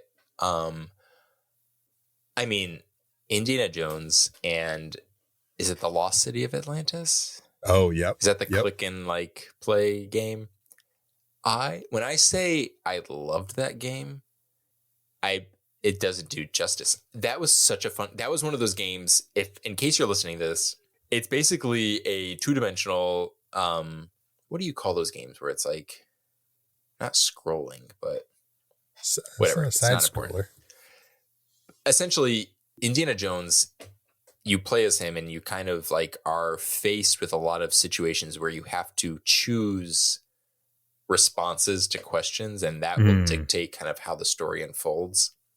So that just opens up a lot of fun, and that's all I'm going to say about that. Yeah. And it's a great game. I don't know if that's the Lost City of Atlantis. It might be. There's also one, see, like when I think of that game, I think of like there was one that was like a Tomb Raider-esque kind of game. So there was Emperor's Tomb for Xbox. That I played. Maybe that's it. That was also a really good game. Yeah.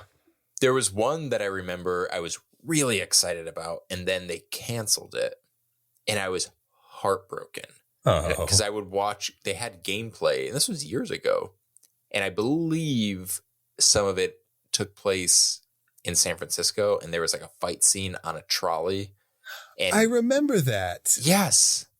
That never came out. It either never came out. I mean, there's no way it came out. I would have known. I would have been playing it because I remember there was this new technology that they had created that they were implementing in the game, in which this was like a new thing where when bodies or characters were like knocked over, it was a unique.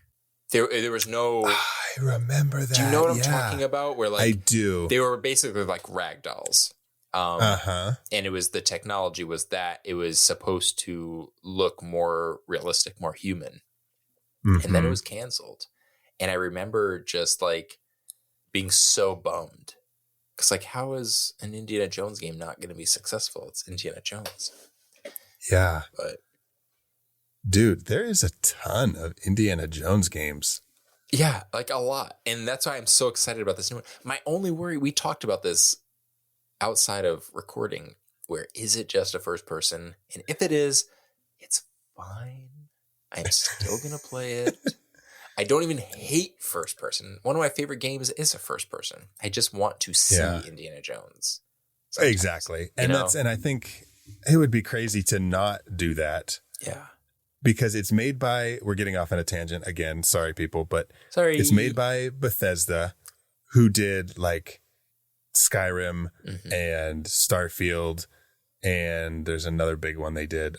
But anyways, you can switch in those ones between first person or third person, however you want to play. That's the case. But it's also made by, who's the other studio that's making it? It's the people who made Wolfenstein, which is just first person. Interesting. So it could go either way. But like if there's a reason for it to work, my only thing is when I think of a first person, I just think it's like they're emphasizing the shooter element. mm-hmm. So, and I don't see Indiana Jones as a shooter. Yeah. Well, I know in the trailer, like you use your whip a lot. Oh, I guess that makes sense. And he is, so we'll see. Quote unquote shooter. I, of course, I don't mean that he's just going to be shooting. So maybe if they are just highlighting the fighting and the whipping and all that. Yeah. Then maybe it makes sense. And maybe they do need to differentiate it. Maybe this is the first person Indiana Jones game. Yeah. So, I would love to see a third person though, where you can see him. I know. There's like a certain kind of fluidity to it. There's a movement that you miss out on when it's first person, but not the end of the world. I'll still play it. Okay. So let's see. Again with the music, dude, he's like, he grabs the stones and he puts them together and they start glowing and he like holds it up and it illuminates his face and he's like all sweaty, but he's like fucking like mesmerized by the magic that these rocks are showing. And the music like intensifies and it's like, it's just so good. Fuck. But he leaves and on his way out, he hears the kids screaming and he's like, oh, fuck, I forgot about the goddamn kids. Damn it, Indiana Jones and your soft, good heart. And he like looks up and he sees like the skeletons like hanging from the thing with like in their shackles. And he's like, oh, God damn it. So he goes and he does the stupidest thing anybody could like. I never understood it. He sees all the kids down there and they're being slaves and they're getting whipped and they're digging in this. And he sees the one guy, the one Thuggee guy who is actually our fifth reveal, is the big Thuggee guard who's like, yeah, we the Zach and I were movie. talking about this. There's Indiana Jones always has the muscle, the heavy that he has to fight, and this is that. It's the Thuggee guard who's overlooking the children, right? And Indy decides to just pick up a fucking rock, and number one, he's a really good aim with that thing, but he chucks it down and hits the guy on the back of the head, and he's like, "What the fuck?" Like, doesn't even phase him. He just like it's like throwing a pebble at him. But he turns around and Indy's just standing there, and the guy's like, "Go get him, guys!" And Indy's like, "Oh fuck, what? Yeah, that was dumb." He's like, "It was in the script." But at the same time that's happening, our sixth reveal is also happening.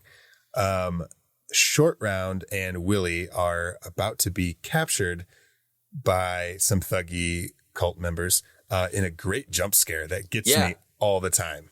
Horror movie. Exactly. The music cue when he pops up, the sound effect of his like scream, he's like, it's such a good jump scare. But those are our fifth and sixth reveals. Would we say that's the second best Steven Spielberg jump scare? Ooh, hold on. What's number one? Do you want a hint or no? Too soon for a hint. Like 2 seconds later, want a hint? Give me a hint. It came out before this movie. Oh, it's seeing the shark in Jaws. Actually, no. Oh, but that maybe it's the third best because that's pretty great. I was gonna say Ben Gardner's severed head in Jaws. Okay. Because there's some great behind the scenes story of how Spielberg really wanted that to hit, and during some screenings of the movie, it didn't quite land the way he wanted to. So they basically went in like surgeons with the music, with the editing, and they made sure that everything hit at just the right time. And then, of course, when they did like the public screenings, their audience lost their minds, and Spielberg just sat there with a big smile on his face. Oh, that's so great. So he kind of perfected like how to do the perfect jump scare. And I think this one just is so effective. Okay. Yeah. Oh yeah. This one is so great. But they're all captured now, and Indy is about to be forced to drink the blood of Kali. Mm-hmm. And this will put him into like a trance that so many of these other people are in currently. So here's where Indy meets Mola Ram face to face. Yes. Which is our 7th official reveal for Temple of Doom. Mola Ram gives like his great fucking monologue about why they're doing this. Yeah, we get a lot of exposition. Mm-hmm. Like, why are there children? They're slaves. Mm-hmm. And they're trying to find the remaining. We mentioned this earlier, but they're trying to find the remaining Shankara stones. That's right. And Short Round is there being held as well. And they both get whipped, which, damn, that's got to hurt. Yeah. And also in this scene, man, we're these reveals are cruising right along here. Now we get our 8th reveal, the Maharaja and the voodoo doll. Yes. This is the kid who is like in charge of Pankot Palace, but we find out that he is under this spell, and here he is. We've met him previously at the dinner scene, but now he is introduced as a monster to us with Indy's voodoo doll that he holds over the fire, and makes Indiana Jones feel like he's on fire, because that's what voodoo dolls do. Yep. But they force Indy to drink the blood for real this time by plugging his nose and shutting his mouth, as they should have done the first time. Then we wouldn't have got this scene. So moving on. You're the best thing! Wake up, Indy!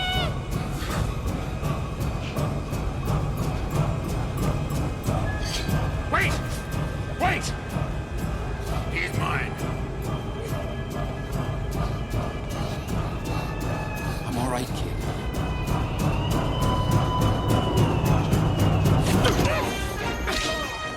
We don't get another monster reveal until a little later, but we do get a pretty epic climax to this movie. You know, you have Indy versus Guard, Short Round versus Maharaja, and then you have the epic minecart chase scene, which is essentially how they never did that as a Disney ride is so irritating, because it's even framed. I've never been to Disney. Did they not do that? I don't think so. I know they have the live Indiana Jones show where you kind of watch him like run away from the ball, and there's like spikes and everything. That is a ride. Like, that is so fun. I love it. It's nonstop. Which was actually designed for Raiders. No shit. You didn't know that? No. I thought that you would have known that. Yeah, that was actually. They changed it clearly a lot to fit into this movie, but the minecart chase itself was originally thought of for Raiders, but they cut it. Do you know where it would have been? Like, what scene? I don't know. That's funny, because that would be the first time. That is not the only time that Spielberg has had like an action sequence and repurposed it in another movie, because in the first Jurassic Park, he was going to have this whole water rafting sequence, essentially, that had to get cut, and then they moved it, or at least they were influenced by that for Jurassic Park 3, which Joe Johnston directed. So it wasn't him, but Spielberg produced it. So you kind of get an idea of like where that came from. I do want to point out, before we get to our next reveal, one of my favorite scenes. It's my second favorite Willie moment, when Willie slaps Indiana Jones, and they use the sound effect of a punch. Yeah. And it is like it makes me literally like laugh out loud. Like, it's so funny, because it's so has to be deliberate. It has to be an audio gag. Like, there's no way they were just like, we didn't notice, because it's so like obvious. Yeah. And it's like not even like a slap. Just like it's kind of like a limp, like, but it's like, it's funny that, like, to me, I don't mind that. Like, now that you pointed out, it's funny. To me, the thing that's funny is that she, like, before she even like wakes up, her hand is already like coming up and like ready to slap him before she even like opens her eyes. Willie, wake up! Willie, it's me. Okay, so I do know you asked when the mine car chase was, what part of Raiders it was supposed to be in. Yeah. And according to the Indiana Jones wiki, it says a minecart chase was written into the climax of Raiders of the Lost Ark, where Colonel Herman Dietrich and other survivors of the opening of the Ark of the Covenant pursue Indiana Jones and Marion Ravenwood, escaping the Nazi island base through underground tunnels with the relic. The idea was abandoned and recycled for the sequel, Temple of Doom. So at the ending, because you always wonder like how they got off the island or whatever. Okay, so he survived. Did he survive? I thought you see him get killed. I thought you see him get his face melted. Guess I'm going to have to watch Raiders of the Lost Ark again. Oh, darn. But I guess maybe since they abandoned it, maybe they had him die on the island. But, originally, I guess he wasn't, and they were going to chase them through the underground tunnels. That's pretty cool. Yeah, it's funny because it would add Raiders is such a perfect movie that I wonder if you did add something like that, does that enhance it? Would it change? I mean, in hindsight, we're obviously speaking after the fact. Like, if it was what it was, we would have only known the movie with that sequence. But that's the thing, the distinction between like Raiders and Doom is the kind of, it's like the rowdier, younger sibling. You know, it's kind of getting away with, it's having a little bit more fun. It's the sugar high sibling that is just kind of, it's the roller coaster ride. You know, literally it has like this scene that may as well be a ride at Disney World. Whereas Raiders has a certain class to it. That's what's so charming about it, that it is playing with these mystical elements, but it feels kind of refined. So I almost wonder if maybe that was good, whether maybe it was a budget thing, but maybe it was good that it didn't have that. It didn't need that, because that's not what that movie is. That's not what makes that movie special. But that is what makes Temple of Doom special. That's what distinguishes it. That's why you remember that maybe more than the other sequels. Yeah. Well, it's funny, every movie's a little fucking miracle. And it's just like, that wasn't supposed to happen there. Yep. And I'm glad it made it in to Temple of Doom. But again, man, I'll mention this again. I'm learning so much on Indiana Jones Wiki. I know. I'm just the guy that's like, Indiana Jones is on. I'm just going to sit here and let it. It's like opening the Ark of the Covenant. I'm just going to let the beams just hit me in the face and melt my skin. And I'm just going to let it happen. Well, this here is kind of just like it's kind of like I wouldn't call it a mistake, but it's just a note here. Someone said, it should be noted that during the minecart chase, when Indy's party and the Thuggee travel through different tunnels in the minecarts, several chasms are visible. However, when Mola Ram floods the tunnels, the water quickly reaches them with little difficulty. That's funny. And you're right. There's huge drop-offs and all this stuff. That's funny. The water would go down there and you wouldn't, That's funny. I never thought about that. But. We're just going to ignore that. Are we ruining Temple of Doom? Do we hate this? This is my least favorite movie of all time. This movie is fucking It's sucks. terrible. Real monster, this movie. Before we get to the bridge scene, there is one part of the escape scene. Like I had mentioned before, like the last 30 minutes of the show are just like nonstop adrenaline. And my absolute favorite scene in all of Indiana Jones happens in this escape when Indy is on like the catwalk kind of part, like the wooden catwalk. And he's fighting everybody, and he's telling Short Round to like just get in the cart and go. And then he, like, the Thuggee are coming on like one side or both sides, whatever. And he has to whip to the other side, and he whips the light and he swings across. And the scene lasts like 3 seconds. Yeah. But it is my absolute all-time favorite scene. It lasts forever in your heart, Zach. That's right. It does. Oh my God. You're so right, Danny. 3 seconds. 3 seconds is an eternity when it's so special. That's right. When it's Indiana Jones whipping across on a lamp. Yeah. But yeah, I just wanted to mention that because it's so good. I better hear a soundbite of a whip cracking and. Oh, you will. Okay, you will. Good.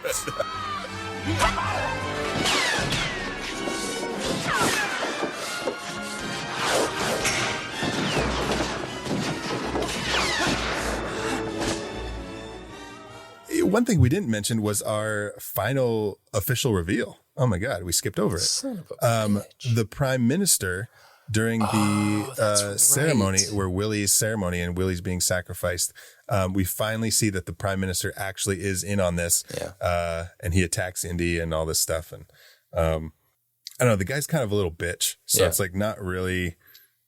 It's like, really? The dude's got a knife, but he Indy, does have like this.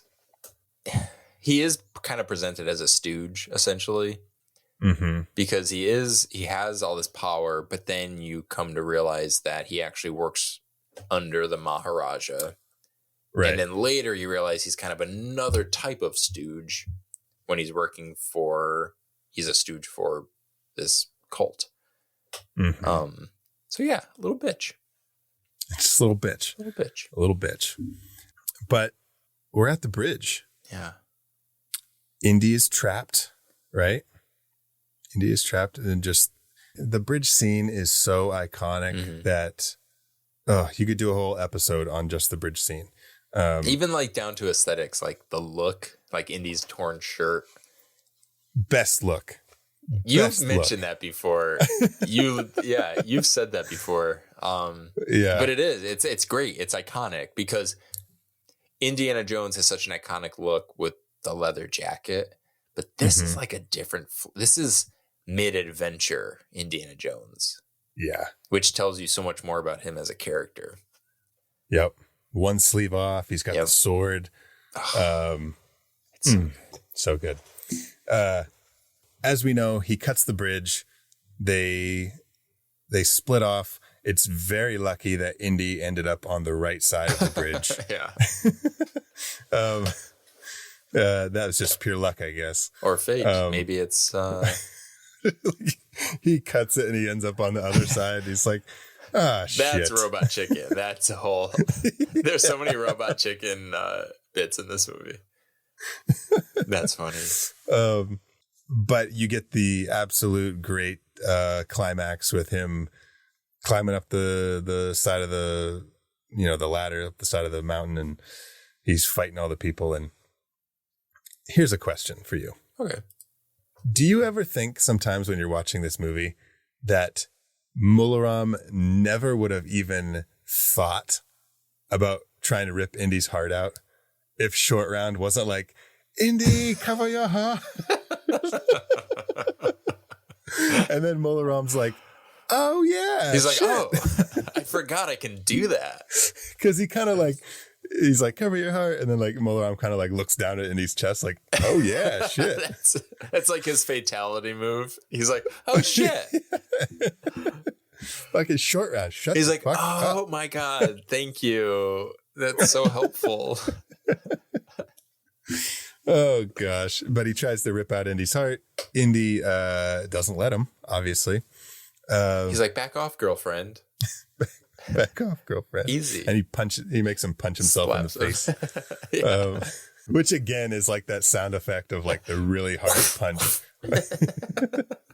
But Short Round and Willie step on Mola Ram's hands until he falls down, and then there's like again with the music cues. There's the great. They start like.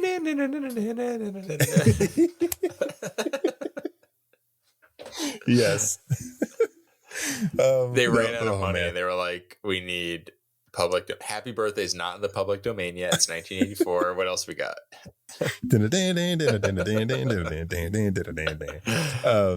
No, but they start like rumbling, right? And then there's like the drums are like rumbling as well. And it's like, it's so good. It's like hot. It's so hot in this fucking closet. I'm getting like fucking loopy. I'm getting loopy. That's how the episode ends. How do you end an episode on Indiana Jones with two big diehard Indiana Jones fans? One of them has to die because it'll never end. And then the other one just gets up and walks away. I want to go watch Raiders. You reminded me about that scene. Bye. So we're on the bridge. There's the rumble. Oh, the rumble. And they start fighting over Indy's purse.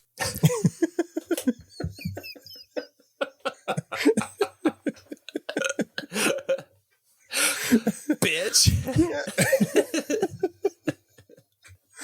Oh, God. Hand it over, you little slut. That's my purse. This is my purse. But yeah, that's probably why he tells him that he betrayed Shiva, is because he's like, you tried to steal my purse. He's like, hey, Shiva, here he is. This little slut bitch.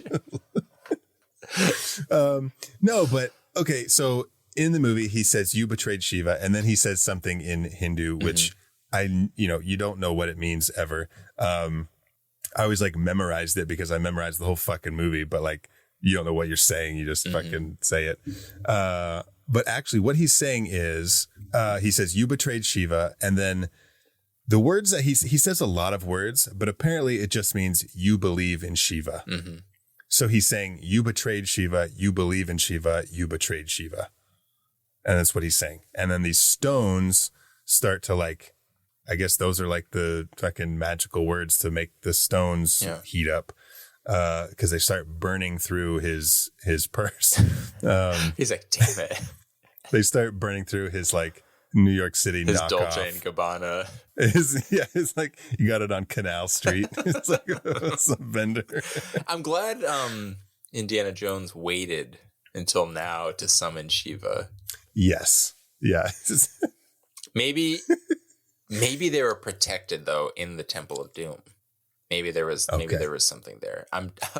If anyone's going to justify Dr. Jones, it's us. Well, because you wonder, like, he puts them together, like, at the shrine, and they start glowing. Mm-hmm. But then he puts all three of them in his bag, and they're just like, fine. So, like, you didn't really make a thing about it, so we're not going to glow. You didn't really zhuzh us up in the bag, so fuck you, Dr. Jones.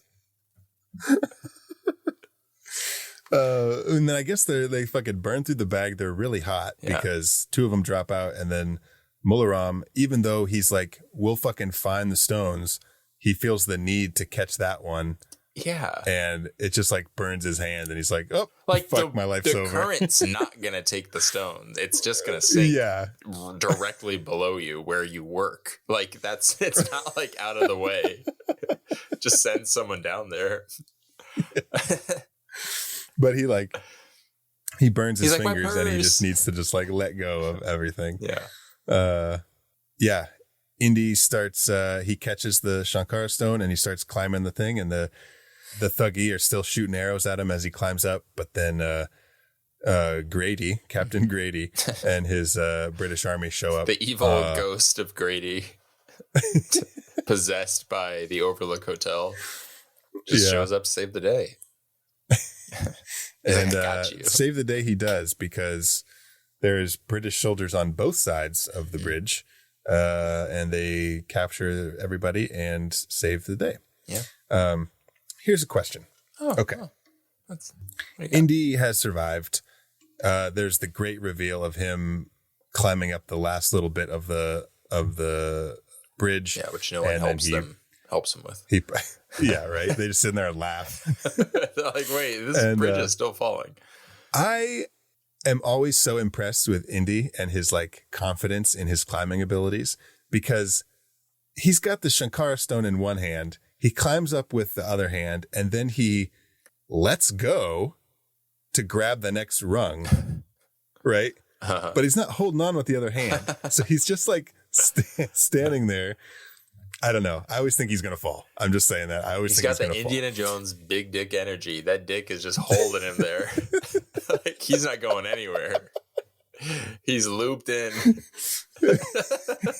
His dick like fucking curls around and grabs it's got a nice like waving. Yeah. He's waving both his hands. He's like, we did and it, like, bros. how are you holding on? He's like, oh, you weren't supposed to see that. But all is well. They saved the day. He's got the stone. Here's my question. Okay. They go back to the village, right? The village is flourishing now. Yeah. All the crops are back. The colors brought back to life. There's water. There's everything. The kids, right? They all bust out of Pankot Palace earlier, would say quite a bit earlier. Yeah. Before the minecart chase, before the bridge scene, all that. They come in after Indiana Jones to the village. Where did they go when they left Pankot Palace? All right. I will say in their defense, when they were kidnapped, maybe they didn't see how they got to Pankot Palace. So maybe like after we cut from them, like that, like, you know, triumphant escape from Pankot, maybe like if we had stayed with them like a second longer, one of them stops and goes, whoa, where the fuck are we, guys? I don't know this road. Yeah. And they're like, okay, come on, huddle in. Like, let's figure this shit out. Oh God. But yeah, I wanted that, like, fucking, that's funny, like, though. let's just wait for Indy. Because they had quite the jump on that, like the road getting back. Right. They're like, let's save it. Like, guys, what if? They're like, we could go back. They're like, what? Or we wait. What do you mean? Or we wait. They're like, well, we could just go home. Be like, we could. But imagine if we were just watching Indiana Jones shows up and then we make an entrance. And they're like, that's genius. We've been gone so long, it kind of feels anticlimactic if we just popped up out of nowhere. Oh God. So I think they were a little, these kids were a little theatrical, little knuckleheads. The shaman says. Yeah, the kids get back before Indiana Jones, and like the shaman's like, yeah, we knew you were coming back. Like in the movie, he's like, we know you're coming back because like the life returned to our village. We're like, we know you're coming back because the kids told us. He stopped them. He's like, wait. Can you guys just hang tight for a second? I mean, like 10 minutes. Let me go first, please. Yeah, we'll have like a whole thing. Trust me, you're gonna love it. I know. Trust me. Just trust me.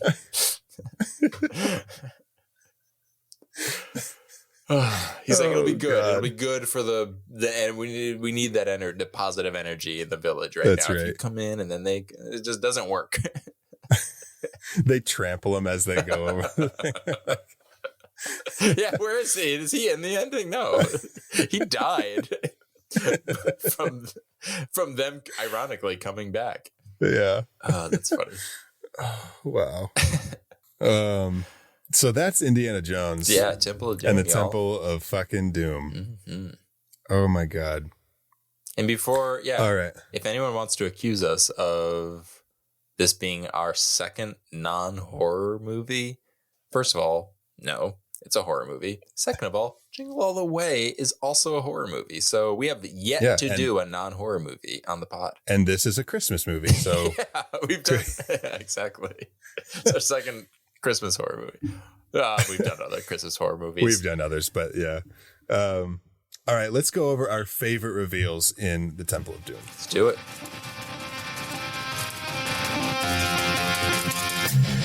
What's going on here? I don't see anything anywhere. That's how they get you. They're under the goddamn ground.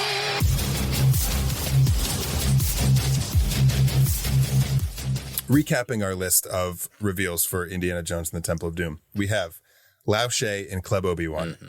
We've got the Thuggee assassin in Indy's bedroom. We've got the ceremony to worship Kali. We've got Mola Ram with a great shot of him with the smoke coming up from underneath and like, a lot of angles. Yes.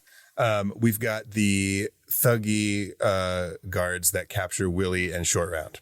We've got the big giant Thuggee guy when he's beating the kids and he gets hit by a rock. We have Mola Ram and Indy face to face. We've got. But you're basically like, it's not that one. He basically just says, "Yeah, rock. It's whatever." Fucking, if you pick that one, it's idiot. Stupid. We've got the Maharaja coming out with the voodoo doll, and we've got the Prime Minister during Willie's sacrifice ceremony. So, what is your favorite reveal in Temple of Doom? So, I do. This is kind of unprecedented. I do want to throw in an honorable mention for a reveal. Okay. So my honorable mention is the reveal of Lao She's plane, because it's such a great moment in the movie. It really is. Where you like, it's that big reveal. It's so great, but it's not an official monster reveal. It felt wrong not highlighting it. Pick it. Ugh. Break the rules. Break it. Wait, break the rules. Is that Kali? It's Steven Spielberg behind me. Oh, it's still. He's just waking up from when I slapped him. He's like, that was my idea. Pick it. See, I slapped him and it made the punching sound, so he like passed out. That's what that was. Huge. That's my honorable mention. I was kind of split between the trio seeing the Thuggee cultists like really kind of coming into the Temple of Doom that big shot. Okay, yeah. But Mola Ram, his whole introduction, the heart ripping, it's so iconic and epic that I got to give it to old MR, Mola Ram. Yeah, I got to go with Mola Ram too. Yeah. Just like you were saying, the angles of him, like the way they show him in like, and his helmet. When he walks with his up to frame and you're shooting him from behind the sacrificee and he's entering and you see his face kind of appearing. Yes. Oh, it's so good. Yes. It's so good that they repeat it again with Willie when she's tied up, and it's still effective. And I think my favorite shot of him, and it's not in the official reveal, but it's during Willie's sacrifice where they punch in on him and he's all lit in all red and he's kind of just like watching Indy, and then Indy decides to shackle Willie's other hand. Yes. And as soon as he does that, Mola Ram like smiles like, he's like, we got him. You know what I mean? Oh, it's so good. But Mola Ram would be my favorite reveal as well. It's too hard. It's too good to pass up. All right. Well, now it's time for a segment that we like to call The Real Monster. Run as fast as you can. You can't catch me. I'm the gingerbread man. You're a monster. I'm not the monster here. You are. You and the rest of that fairy tale trash poisoning my perfect world. Now tell me, where are the others? Eat me. Okay, I have two real monsters for Indiana Jones and the Temple of Doom. Number one, I have Indiana Jones for abusing women. In the opening scene alone, he stabs Willie and punches a lady. Oh my God. It's crazy how my brain just refuses to see these things as like bad until it's brought up. And I'm like, oh my God, what have I been celebrating? Not only does he like hold Willie hostage basically with the pronged fork thing, but then he pokes her because she's like not that strong. She screams and she said he put 2 holes in my thing because he fucking poked her. Jesus. And then during the fight for the antidote and the diamond, he turns around and punches a Good a God, lady Indiana Jones. server, Dr. Jones. waitress. Yeah. And then I also have kids in general. Terrible. I have an 8-year-old and a almost 16-month-year-old, not 16-year-old. Zach, what's her name? Oh, funny you should ask. Her name is Indigo, more commonly referred to as Indy. Oh my God. And your last name is Jones. Isn't that weird? Crazy. That it's not. It's true. Which is funny. Her middle name is River, who River Phoenix played Indiana Jones in Last Crusade. Young Indiana. Not to be confused with Young Indiana Jones, which was the TV spinoff. That's right. That's right. Played by, is it Sean? What's his name? Sean Patrick Flannery played him when he was like Flannery. The older young a Indiana teenager. Jones. Yeah. Yeah. He was like later seasons. I don't know who the kid was that played him in the first little bit, but it was Justin Timberlake. But yeah, my second real monster is kids, specifically thinking about Short Round in the Spike scene, the booby trap scene. Oh, it's so frustrating. Because first, before they get there, Short Round pulls the handle and the wall breaks down and the two little corpses fall out. And so Indy's like, just lets it slide. Short Round's like, I didn't touch anything. I stepped where you stepped. Whatever. Indy's like, sure, kid. They get in there. Short Round steps on the button that closes the door. And they're locked in there. Indy starts lighting the fabric to get some light in there. And Short Round starts walking forward. And if anyone listening has kids, you know exactly how Indiana Jones is feeling when he says, just stop. Just stop. Stand up against the wall. Just stop. Does he say he tells him to go against the wall? He doesn't just say don't do anything? Okay. I was going to say. No, he says, stop. Look, just stand up against the wall, will you? And so Short Round goes and stands against the wall. You told me to stand up against the wall. Yep. But it's so funny because just like his frustration in that moment where he's like, just stop. Stop doing what you're doing. Just please, like nothing. You have to be creative. There's nothing, there's no nuance to what I'm asking you. Just don't do whatever you're doing. That's funny. So those are my real monsters for Temple of Doom. What do you got, Danny? I have a plethora. All right. I got a grab bag. So I have Willie for prioritizing the diamond in the opening sequence over the antidote for Indiana Jones. Oh, that is good. some cold shit right there. Mm-hmm. She does have an arc. So does Indy. They both become better people by the end, but pretty effed up. I have Dan Aykroyd. Well, she's kind of the same way as Indy in the beginning, where he's like Fortune and Glory. Just Fortune and Glory. Yep. Yeah. Okay. Sorry. No, Dan you're Aykroyd. fine. I have Dan Aykroyd. His character's name is Weber. His outfit, deplorable. Just garbage. He said, I'm all Weber. It's really bad. If anyone wears that, you shouldn't wear it. That's all I have to say about that. Okay. I have Willie again for not accepting the food. Like, absolutely. I get it. Yeah. I can be a picky eater. I have a sensitive little tummy. But if I'm in someone else's home and they offer me food, you bet your ass I'm eating that goddamn meal. My now husband, when we were first dating, I had moved to Brooklyn and it was a little stressful trying to find work. And I found a job at a restaurant.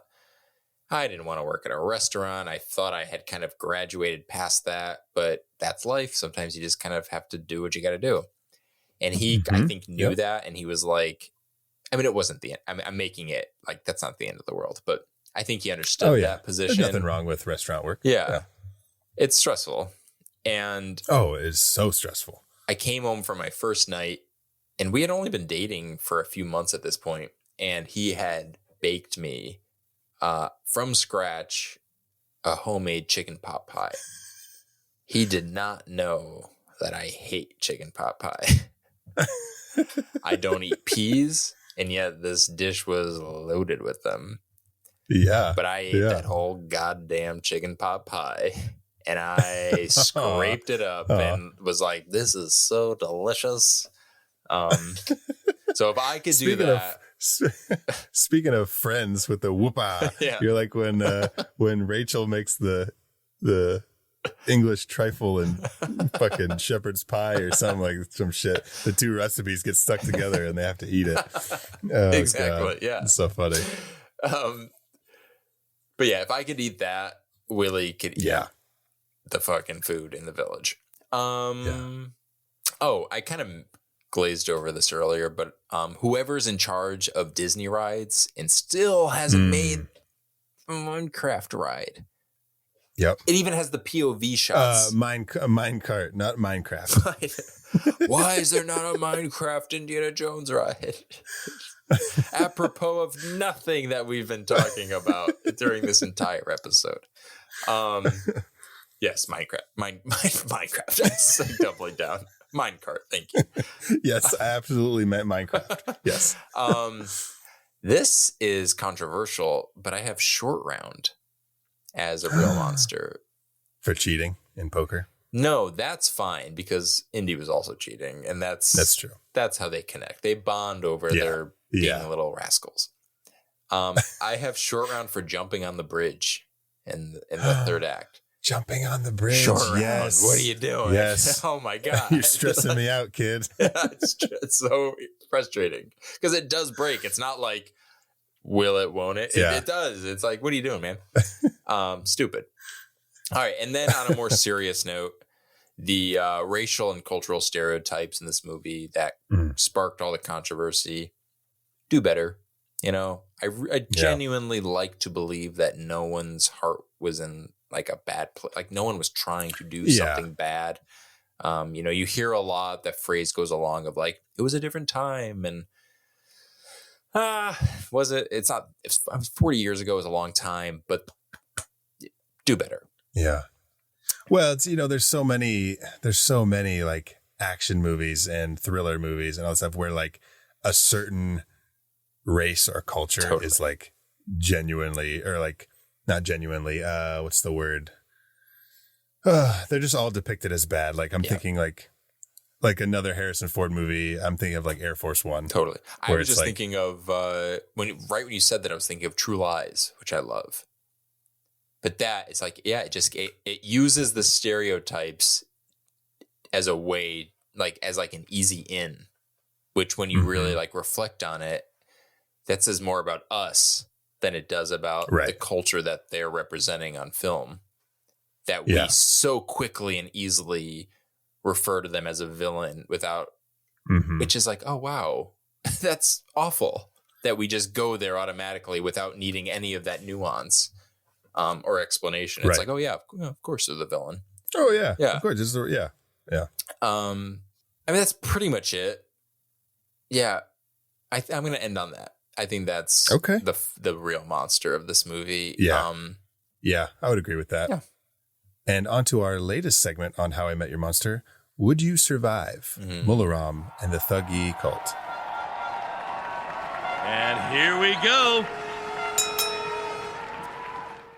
If I was with Dr. Jones, yes. I like to believe anyone with Dr. Jones, Indiana Jones, would survive. Alone? No. I would die. No. I'm probably with you on that too, Danny. But here's the thing. I feel like there's hope coming from this, so I'm going to latch onto that. I like the optimism, so. I feel like the kids who were enslaved could have escaped on their own.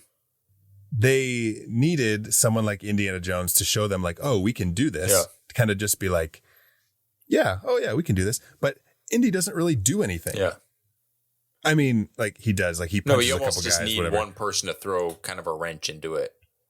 Exactly. Scramble it up. Because the kids like drop the rocks on the guys and then they like overtake everybody. And then, Indy gets the keys, but somebody could have picked up the keys from somebody. Like they needed like a leader, right? Yeah. To do that. So all that to say, that's a good point. If if I was one of the kids in there, no, I would not be their leader. Yeah. I would be chained up. I would be digging for rocks, and I'd probably be dead. Okay. But again, if I was in Indiana Jones's company, I'd like to think that he'd keep me safe. Yeah. Wrap me in a nice warm blanket. That's a good point. It is. They're kind of. If I could get like a nice little cuddle session with Indiana Jones, I feel like I would have the strength to defeat Mola Ram and the Thuggees. That's right. Right. Yeah, you know what? It's funny when I think my brain, like I gravitate toward. I see the heart ripping, and I see the like it's like one against many kind of. Mm-hmm.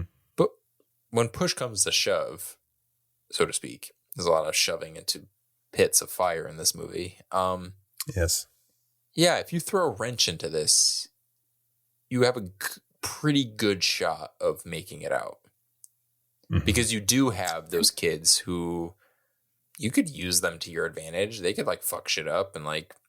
Yeah, they absolutely outnumber the bad guys. Mm-hmm. All right, so I take it back. Fuck you, Mola Ram. Fuck you, MR. Yeah, fuck you, MR. Fuck you, Mr. MR. Mr. Bitch. MR Hackensack. Yeah. MR. I feel like his last name would be Hackensack. I don't know why. He leaves that out. Just like throw a purse at him and he'd be like, oh my God. Just distract him with purses and then run. They get to the end of the bridge, like they're on the bridge and like Willie like sets up a little like purse stand, knockoff purse stand. Just like, yeah, that's her. That's what she adds. They're like, why is Willie in this movie? Like, oh, it all comes full circle. Those were the purses she had in that Shanghai nightclub. Oh, why didn't either one of us mention Willie as a real monster for pouring perfume on the elephant? Great point. That pisses me off every time. I'm like, that must sting. Uh-huh. It's so unnatural. Yeah. Maybe we overlook it because the elephant retaliates so suddenly. Yeah. So it's like the elephant's like, me. okay, Zach and Danny, like, I got this. I can stand up for myself. I can defend myself. Don't play the victim card for me. Let me handle this. Instead, play a soundbite of an elephant. Yes. Which, here we go.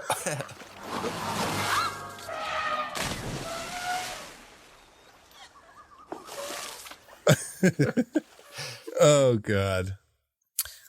So that was our bonus episode on Indiana Jones and the Temple of Doom. Make sure to continue with our Writer's Shock triple feature. But until then, make sure you follow us on social media, Instagram, Facebook, TikTok, X, at How I Met Your Monster. Danny, where can our listeners find you on social media? You can find me on basically all the social medias. I'm not on all of them actively, but I'm technically on them. And it's just my name, Danny Salem, DANNY SALEMME. That's 2 M's like the candy melt in your butt, not in your hand. Danny, do you think there was M&Ms in the bug butts that they eat at the dinner scene? Zach, I don't think there were. I happen to know that there were. Because it's not a true butt dessert without an M&M surprise. That's true. The guys like Willie and them like think he's eating a butt, but he's like eating M&Ms, like scooping the M&Ms. It's actually out, delicious. And they're like, he's like, ew, why would I eat a bug butt? These are M&Ms. He's like, it's stupid. So dumb. Candy shell. All right. Well, thank you all for joining us for this very special episode, and we will see you next episode. And until then, thank you all for listening. Now go meet some monsters. Wait. What? Should we? Zach. Oh my God. You love Indiana Jones, right? I do. I love Indiana Jones. You do. It's his 40th birthday. It is. Should no. we sing happy birthday? I'm not singing happy birthday. I think it's only right. Listeners, this is the How I Met Your Monster happy birthday segment to the one and only Mr. Dr. Jones. Oh, no, Danny, say, oh, what does she say? Mr. And he says, you call him Dr. Jones, dog. Yeah, what happens when you call him Mr. Dr. Jones? Yeah. That's Dr. Jones to you. All right. On 3. I told you I don't want to do this. 1, 2, 3. Happy birthday to you. Happy birthday to you. Happy birthday, dear. That's Dr. Jones. Indy. You call him Dr. Jones, doll. You call him Dr. Jones.